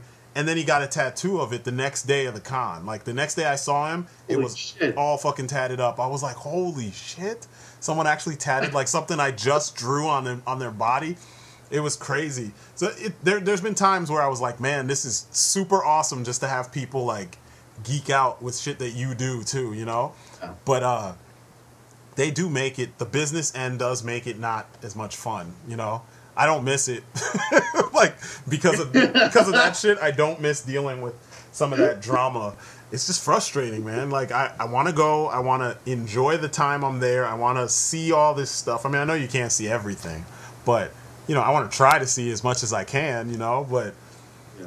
They make it so difficult just for you to get in sometimes, and it's just like, ugh, forget it. What do I have to... It's like, what do I have to do? Like, become like, it's like you got to be a part of some exclusive club or somewhere to know somebody. It's like, Jesus, I just want to pay to go to somewhere. I said, I already got to pay, but now I got to know somebody just to go pay? Exactly. It doesn't make sense. It's becoming almost elitist. Yeah. It's almost like, maybe I don't even bother. Yeah. It's like... Because it's mainstream now. When it wasn't mainstream, it was easier for you to just get in and... Exactly, because nobody gave a shit. Mm-hmm. But now it's because, like, it's a fucking cash cow. Now everybody wants a piece. Yep. That's the frustrating Nobody part. gave a shit in the 90s. Yeah, man. Oh, my God. 80s, nobody gave a fuck. I met... Now everybody cares. Yep. I think the one when I met Jim Lee, that was Comic Fest 96. I was in Philadelphia. I forgot what the you know... where the venue was, but yeah, Comic Fest. I don't even think that shit exists anymore. Comic Fest. It sounds like a shitty wrestling event. Comic Fest '96. It sounds so old, you know, like Comic Fest, like Wrestle Fest '96. Featuring such matches as Shawn Michaels versus Bret Hart. I know, right? Ladder match. Winner takes all. Exactly, man. And shit, that probably was happening around that time. Yeah, I know. we're really dating ourselves now. We're like, if you didn't know we were kind of old before. You know. It's half the battle. God, that was back when I actually still watched wrestling, like, really hardcore. Like, I was into it. Yeah. Now I can't do it. Wrestling was in its prime. Yeah, man. I can't do it now. God, I try. And God, it's so bad. I turned it on the other day. I turned it on Monday. I was like, what the fuck is this? I was like, Christ, who are these people? It's so bad, man. People? Everybody's pretty and, like, I won't say everybody, but most of the wrestlers are real pretty and, like, it just looks so fake. It looks so, I don't want to say corporate, but I guess that's what it is. That's what it is. It's not wrestling anymore. Yeah. It's sports entertainment. Exactly. What happened to the wrestling part? Yeah, exactly. I turned it on and I'm like, Batista's still wrestling? He was terrible. Yeah, and then he left. And then he came back. I guess when you become a movie star, then they want you back. Then you go back. Give you a one-picture deal. Get the fuck out of here. Hollywood told him to go F himself. Oh, my God. What do you think of the Guardians of the Galaxy Marvel Legends so far? What you've seen? Hopefully it's not like the X-Men 5-pack. Oh, yeah, I hope not. Good God. I hope not. I think Groot is going to be the highlight of that wave. Yeah, I agree. I don't like the way I don't know. Drax is supposed to be bigger. Yeah. Like they should put him on the Hyperion body, but the Hyperion body is, I don't know. I got my own issues with the Hyperion body. It's not a naturally formed. Yeah, yeah. He's got the weird shelf chest. And the like his neck is like way back. Yeah, and his chest is sticking out. You could put like a fucking cup sitting on his chest. Like, yeah, it's weird. It's real weird. And then his back is perfectly flat. Yeah, it's so weird. It's weird. It's not a good body. They should have put him on one of the Wrecking Crew bodies. Yeah. Those guys are better. Like what was his name? Pile Driver, I think his name is. The guy with the red and the white and the blue. They should have put him on that body, and it would have been better. Yeah. But they've been dumbing. You remember the first version of Drax in the Return of Marvel Legends? I think that was the first wave. He was all skinny. All skinny and shit, and I'm like, all right, he's a little taller. Yeah. I can deal with it, but he's way too fucking skinny. Exactly. So I'm like, Drax is supposed to be, he's Drax the Destroyer, not Drax the Anorexic. You know? Drax the Emaciated. Drax is in the, Drax, you throwing up that cheeseburger? Okay, I'll talk to you later. All right, he's in the bathroom again, guys. Don't worry. I know, right? He's been using again. It's Drax, the crackhead. Like Drax turning into Speedy. Yeah. Oh, guys. It's just weird, man. I was like, how? I don't know. Maybe he'll be a little bit bigger. Like the figure will be a little bigger than he looks in that promo piece, you know? Yeah. Huh? It looks like he's on the Bucky Cat body. Really? Yeah, he's on the Bucky Cat mold. Oh, come on. Yeah. They're using that body to death, man. God. Love that body. It's a cool figure, don't get me wrong. Like Bucky Cap was awesome and the posability is awesome, but I don't think there's that many characters that actually have that build in the Marvel universe. Like there's varying degrees of size between like Bucky and like maybe Cyclops. Because Bucky's skinnier than Cap. Yeah. So, like, it's kind of strange that, like, all these characters that are, you know, closer to Captain America's type, his body type, they all have the Bucky Cap mold. You know, even if you just use the basic, like, torso, okay, cool, you know? But, like, do something with the muscles in between, you know? Like, make them a little taller, a little shorter or something, you know? They're not quite there yet. Maybe they'll get there. I don't know. And that's the other thing. Like I'm sick of hearing Marvel Legends fans go, DC Universe Classics only use the same body mold over and over. I'm like, look at Marvel Legends. I know, right? How many times have they reused the Bullseye mold? Yeah, exactly. Over and over. They beat that thing to death. Yeah. They used it with so many figures. And it's like, know, right? It's like DC Universe Classics use more different stylized body molds than Marvel Legends ever did. I know. Shit, I did a review on some of that. And I was like, I thought, what's up? I remember that video. We had a lot of good points in that video. It's funny because like I kept hearing that from, like I said, ACBA people because they try so hard to defend Marvel Legends as if they can't make a mistake. You know, like I think you got to be fair on both sides. Like, yeah, DC Universe Classics, they reused the early Superman and early Batman Buck over and over and over, but they also did things to it to make it different. And when they used that Buck with other characters, they would do different things, different legs, different torsos to go with the arms and the legs or something. Or yeah, it was always some little change. I mean, granted, there are a few that you could just put right next to each other and it's like it's exactly the same damn body, you know. But you know, I guess you would have that, you know. It just seems like that's why they set it up that way. But like Marvel, man, like the Bullseye body was the because I never got Bullseye. I have is that the same as the Black Panther body, the freaking Sentry body, the freaking Wonder Man body? Oh, Bullseye body is it's the Superior Spider-Man body. Oh, okay. Except I think they switched to T joints on the bottom of Superior Spider-Man. He doesn't have Y joints, does he? No. He has the T joints. They switched out the legs and put T joints in, but that's basically his upper body. That's the Bullseye body. I think he's got the butterfly joint. Yeah. Oh wow. Then who else used it? Protector used it, I think. Oh, okay. I think a lot of them used it. Freaking big time letdown Spider-Man. Yeah, oh god, big time letdown. He used it too. I remember that. God. I love that. Whenever freaking Shartimus Prime brings that up, it always cracks me up because they made a big deal about that figure. And I didn't even read the book that he came from. I saw the artwork because I'm friends with the guy who did that book. But, like, I'm like, what the fuck? Like, how did you screw up such a simple thing? Like, oh, God, that was so bad.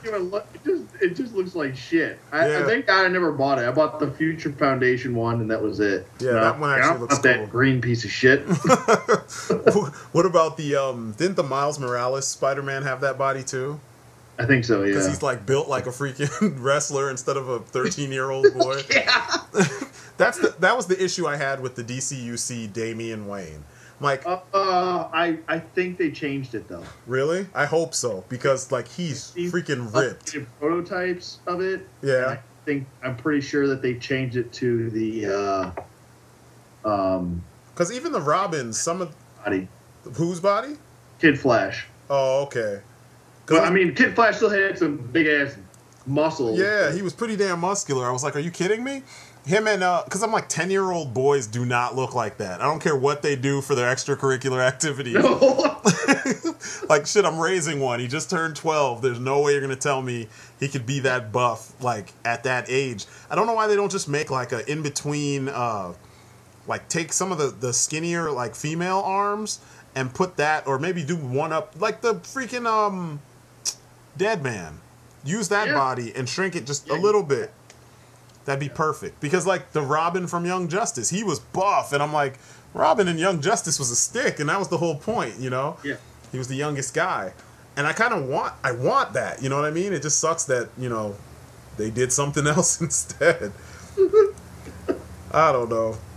They can't get it right. They never will. Exactly. I don't know. Maybe they will at some point. It's just, it's frustrating that they're, that kind of stuff. But I guess, you know, if the fan base doesn't ask for it, then I guess they don't really need to do it, right?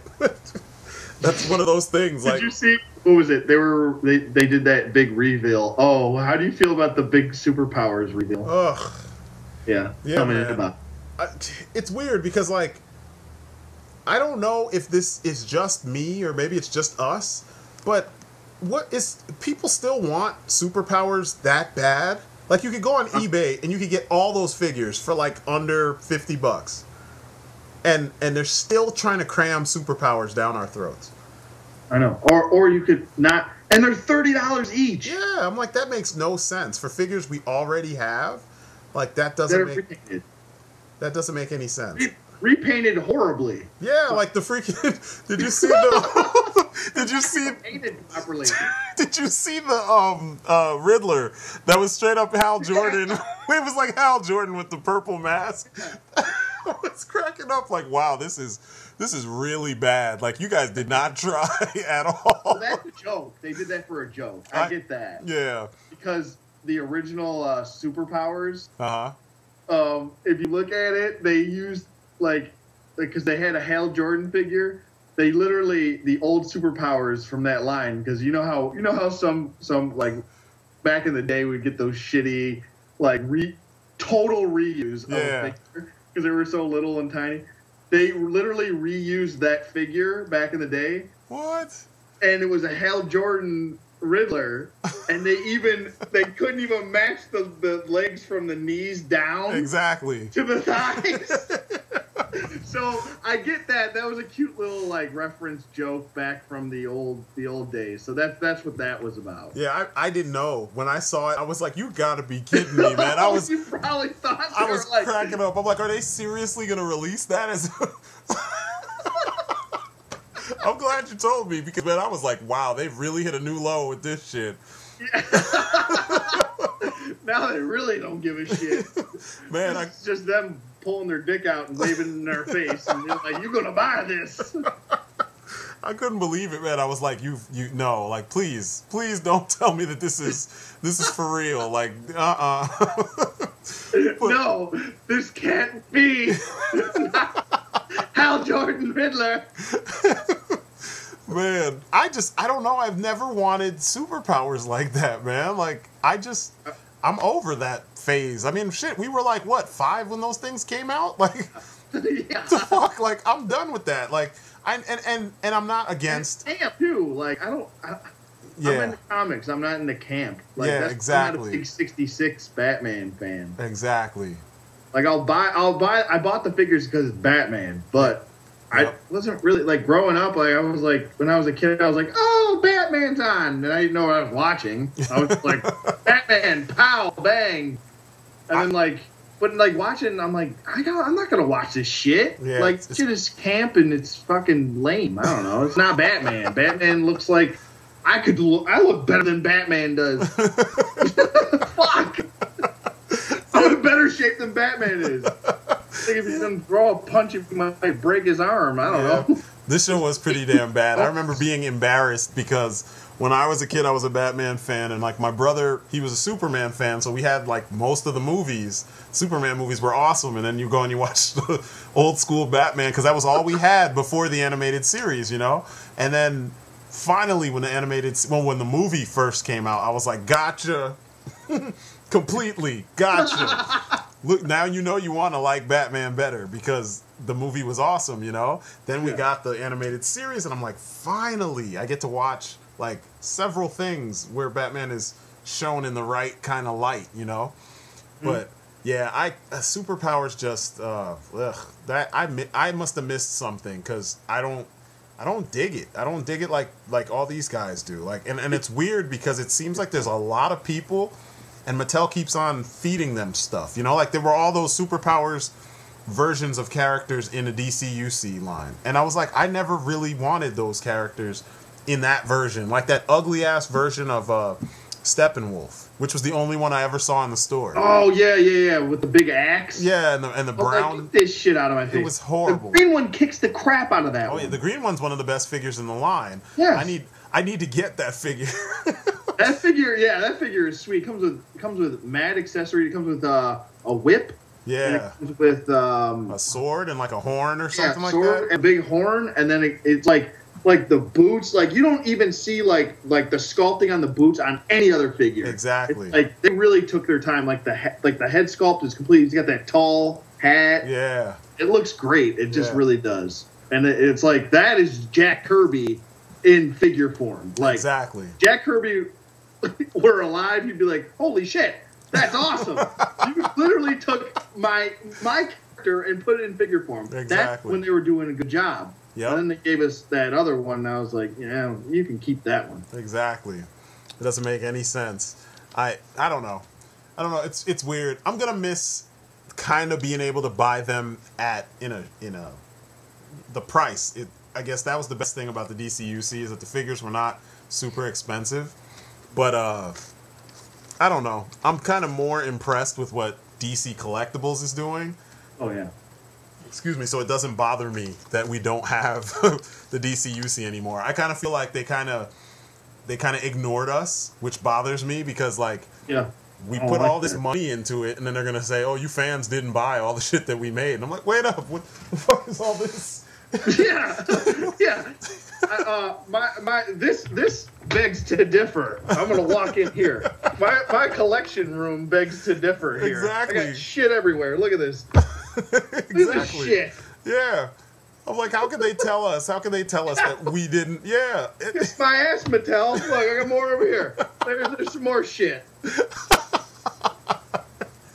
Mattel, I didn't buy anything. Okay. Exactly. So I'm gonna walk out of my room now. There's a whole room devoted to that, and you got a room too. Exactly, and it makes no sense when they say that shit. And we're just 2 guys, and that's not to mention all the like hundreds of thousands of other people who they devoted themselves to getting this shit or devoted time to getting this stuff. So I'm like, yeah, I don't know what they're talking about. So you never hear that stuff from DC Collectibles or DC Direct back in the day. So I feel like I'll stick with getting them. The one thing I have to get on them for, though, is their QC gets on my nerves. Like, I got Deathstroke, right?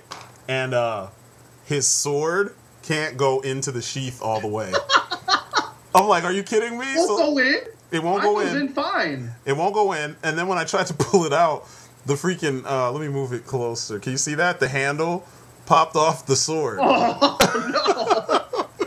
I'm like, man, this is the second, like, DC use, or DC, you know, collectibles figure. The sword's fine, though. But the, you know, the sheath, it popped off while I was trying to put it back in. I mean, I can fix this. It's not a problem. But it's the fact that I can't get the sword into the actual, you know, space that it's given. It looks almost like they made the sword bigger than the space that it's supposed to be. I don't know. Where'd you buy it from? I bought it from a comic store. Oh. Yeah, comic book store. You should contact DC Collectibles and they'll probably send you like 8 death strokes. I know, right?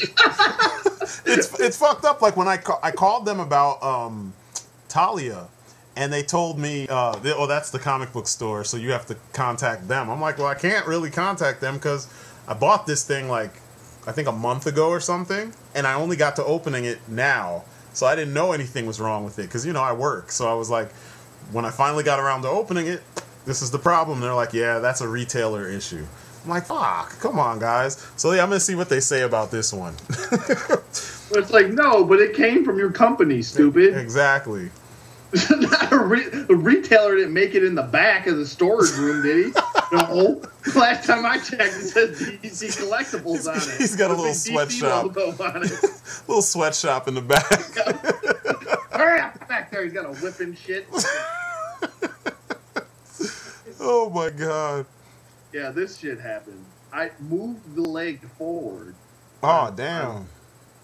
And this shit, because they use this plastic, clear plastic on their joints. Yeah, I don't like that stuff. Why they're doing that? Yeah, I don't know. Maybe it's cheaper? I don't know. I think the figures, some of the figures are made of that plastic, but then they coat the plastic with like a primer, and then they paint them, and it, you know, it looks better, like what we end up with. But yeah, I don't get it. I don't get it at all. I know NECA uses something similar. That's why like the Arnold figures and the Rocky figures and Rambo figures. Got a couple Rocky figures. They have that like glow to their skin. Yeah, it's like it looks like kind of like, oh, you know, it kind of looks like wax. Yeah, yeah. Yeah, I know what you're talking about. That's why they use that clear plastic, because if they coat it with the right kind of white, then the light it like holds light and it looks better that way. It makes the skin look more lifelike, I guess. It's weird too, because it's like one of those things that I'm surprised more people didn't do beforehand, you know, like, but whatever, it makes them look cool, but I know it's cheaper as far as like durability goes. It's way cheaper, and that kind of sucks. Which is so weird because like I think they just like separate it, like kind of like Movie Masters and DCUCs. Yeah. Like, cause you'll get like the video game versions, and then you'll get like the comic versions, and the comic versions are always much better. Yeah, more durable and stuff. Yeah, more durable, better articulation. Because it's like, you look at Firefly, I can't move his leg forward at all. I hope mine isn't like that. I'd be embarrassed if he falls apart. Can't move it forward like even a bit without. I bet I'm moving the other leg that's not broken off. Yeah, mine are good. There's even oil in between them. Yeah, I don't know. I mean, I probably just got a faulty one that was probably either damaged or whatever. Yeah. But hey, now you got like 5 of them. Or 4 now I have stock in Firefly figures. Yeah, it's crazy, man. Like giving away Firefly figures. Hey, everybody wanted a Firefly figure because we never got one before, but now Anthony has them all. Exactly. At least now you could probably use them in a contest or something, you know? Yeah, that's probably what I'm going to do. They actually sent me Anarchy, too, an extra Anarchy. What? I need to pick I don't even ask for Anarchy. I don't even know why. Just like, fuck it. Got enough of these. I got to pick him up, too. Like, I was looking at him when I went last time. I'm like, yeah, your review made me... Because I didn't even think about the character. Because I was like, he looks like one of the Jabberwockies from... I'm talking about the dancers. And I'm like, whatever, Batman fighting Jabberwockies, I'm alright. And then I was like, wait a second, he's the villain? He's like the main villain, pretty much? And who is he? Isn't he an actual DC character? Yeah. He's an old rogue that they didn't really use. He's like a C-lister. Yeah, that's what I thought. And he doesn't look anything like he's a kid. He's supposed to be like a teenager. Oh, okay. But in the comic, he looks nothing like. If you look in the comic, he looks like a pimp, like a 70s pimp. With this big hat. It looks like it's like a big brimmed fucking cowboy hat, but it looks like a pimp hat. It's a big A on him, and he looks like horrible. It's kind of like comparing the Arkham Calendar Man to the actual Calendar Man original one. He had like numbers all over him, and it was like, whoa. If this dude was coming to kill me, I'd fucking laugh to death before he even had a chance to stab me. Jeez.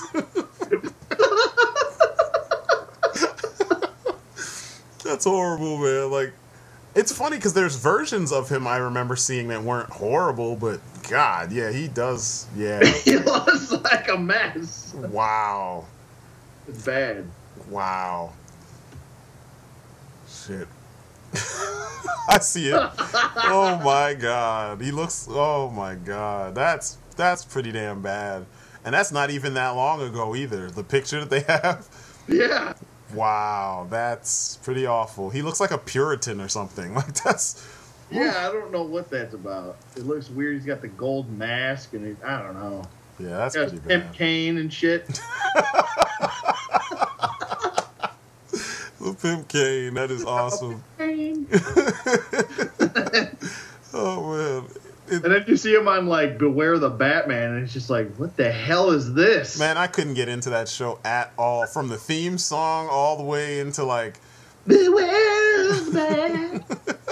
Like what? It's so 1968? weird. What the hell is this? Fucking rockabilly Batman theme. It's like I couldn't do it, man. I tried. I was like, it just. I think too many people are inspired by Nolan's Batman in the wrong ways. Because like it does, like how do you make a kids show with those characters? Like Mr. Pig was in there. I'm like, no, you can't put him in a kids show. Oh, he's not a kids friendly. Yeah, you can't do that. You can't do that. It's not right. he's one of the most gory, like lethal. Yeah. People like I don't know. Yeah. I wouldn't touch him. Yeah. Was it Professor Pig? I think is his name, something like that. Mr. Toad. I was surprised they put Mr. Toad in there because it was like, wait. I bet you people were like, "What the hell is this? Is that an actual toad?" Yeah, exactly. Because it's like it's Batman. Most people are used to like the Joker and the, themed people, but not actual. Yeah, like hated villains. You know. So yeah, I don't know, that show's vibe was just all over the place for me, and I was just like, having like the Nolan version of it looked like the Nolan cartoon version of Nolan's Batman fighting the freaking Dick Grayson Batman villains. I'm like, this is just weird, man. Like, did you see they had one episode with Humpty Dumpty? Really? Was the villain, and I was like, holy shit! Wow, they're really going to the fucking F-listing. Fucking villains here for Batman. Talk about obscure fucking Humpty Dumpty. I know, man. Like, yeah, I don't know. That was, and it's funny because I knew it wasn't going to last. I was like, yeah, they're going to cut this shit off. Yeah. Watch, they're going to cut it off. And lo and behold, they cut it off. It didn't even last, a whole season? Yeah. No, it didn't. They still have 12 more episodes that are unreleased. Oh, wow. Yeah, they only have like 7 episodes into the season. And they don't even know if they're going to release the rest. Yeah, I heard that it got canceled straight up, just like Young Justice. They just pulled that. Young Justice, that was a horrible mistake on their part. I can't believe they did that. They know they fucked that up, too. Yeah, Young Justice was probably the best cartoon they'd put out in the last, I don't know, since Justice League. That was it. Justice League Unlimited. Yep, since that went off the air, that's probably the best thing they put on. And it's screwed up because it scratched the Teen Titans itch and the Justice League itch because you got to see both. They were all in there. So I don't know. Well, that's like that whole DC Nation thing on Cartoon Network. You know what? DC needs to get away from Cartoon Network. Yeah, and they need to go to the Hub. Or go to freaking stick with Boomerang.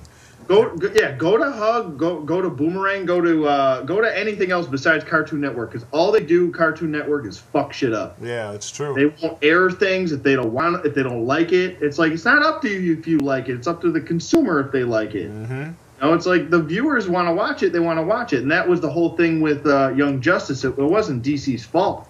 That was all Cartoon Network. They didn't want to fucking air it anymore. Yeah. They were like, well, we only want we don't, and that's the other thing. They don't like girl characters. Yeah, they don't. They don't. They fucking hate girl characters. Unless they're in like Adventure Time or something. Yeah. That's the only time they like those characters. Yeah, that's it. But that's the thing. Like they don't like mixing. What was it? They released a press release saying that if it's gonna be a boys show, then it should be only boys in it. There shouldn't be any women in it. And it's ignorant. like, well, you might as well 86 every single fucking. Yeah, I guarantee that's another reason why they got rid of Beware the Batman, because there was no Robin in it and there was Katana. Oh, and there's a lot of women in it too. There's Lady Shiva was in it. You're right. I bet you that was one of the reasons. They don't like mixing that. Like, if it's going to be a girl thing, then they do the girl show. But it's got to be boy thing. It's got to be all boys. It's really it's so stupid. Wow, you're right. I didn't even think about that. Yeah, because Young Justice was pulling a huge female audience. Yep. And they didn't like, They didn't like that. Wow. It's like, it doesn't matter if a buck is a buck, right? Yeah. You're going to sell, because they don't know how to market it. They're like, well, if we're going to sell Young Justice action figures, then it's got to be all boys because nobody's going to buy the girl ones. And it's like, well, that's not true. Like, girls buy action figures. Yeah, there's a lot of action figure collectors that are females. Yeah. And even if you didn't want to do that, then promote it the proper way. Sell T-shirts. Yeah, I agree. Backpacks. Sell. I mean, there's a lot of other ways if girls don't buy action figures that you can grab their attention. Yeah. You know? That's crazy. I didn't even think about that. Yeah. It's sad because like they're not thinking about it and it's their jobs. I mean, pay me freaking, $60,000 or $70,000 a year to come up with this shit. I'd gladly do it, It's just weird. It's so weird that they don't see it. They don't see how they're missing all these demographics, Like, this was the last thing I noticed too. Why is there no Falcon for the Captain America movie series? That's what I was just about to say. I think there is one coming out. I hope so. It's going to be in a different wave. Yeah. I think I remember seeing I saw one. It was really bad looking, though. He had like a black leather jacket on with the wings coming out of his hands because they just pretty much worked on the... it was shown at, like, I think one of the toy fairs last year. And it was horrible. And it turned out to be the 3 3/4 inch one, but I think like a 2-up. But I never saw one that was movie accurate. You know what I mean? And only movie. Only had that old version of Falcon. Yep. And then they had the Marvel Select version is out there somewhere. Yeah. But yeah, I'm surprised, man. I'm like, seriously, of all the characters that you could, that you've omitted, you chose to omit. How do you choose to omit him? They're gonna pull pretty much a Black Widow again with that guy, and then next year when the next Captain America something comes out, he'll be 1-2 a case. It just seems like it's so weird. Like, where's Blade? Yeah. What happened to Blade, man? Yeah. I mean, I really almost just want that figure for the head sculpt. I'm not going to even use that body. Oh, the freaking Nick Fury body all over again. I'm so sick of seeing that shit. I hate that shit. And it doesn't stand. Yeah. The figure won't stand because it has horrible ankles. Yeah. Yeah, he doesn't have the ankle pivot. Only swivel. They don't pivot at all. Yep. It's funny. So stupid. I don't know why they keep reusing it. Yeah, I saw Red Skull at Target the other day. Like this woman, I asked this lady if they had Captain America figures, because when you go online and you look up the figure on Target.com, it'll say like, they have them in stock, but you have to check with them and find out how many they actually have. She's like, oh yeah, we don't have those. And I'm like, really? It says you guys have them in stock. And she's like, nope. We don't have any. So then I walk over to, I'm leaving, and I'm walking towards, like, the baby section, and on an end cap, it's just all Captain America shit, and it's, like, 10% off. I'm like, really? I thought you didn't have any Captain America stuff. So it's, like, the freaking first Avenger cap peg warming everywhere. Every single place that sells those figures, I'm seeing the first Avenger Captain America, which we already got 2 years ago. Yeah, peg warming like a motherfucker, and nobody. It doesn't make any sense to me that they even thought like they could have given us Falcon instead of him. Yeah. Why did they even put him in there? I gave mine away on my last contest. I was like, I don't want this shit. I already had it. Yeah. I bought this almost 3 years ago. Why the hell do I want this now? Exactly. Like, or retool him. Like, retool the figure and fix all the things that were wrong. Instead, they made him worse. Like, his arm joints are all screwed up, and like, it's just weird that the way that they chose to do that. But anyway, like, they had the Red Skull there, and they had a bunch of those Captain Americas, and they had, every now and then I see the Marvel Now Cap. He, like, seems to jump off the shelf. But, he's becoming a little bit more common. Like, he's at my local Kmart, and I see him at Target too. My Target at least. Yeah.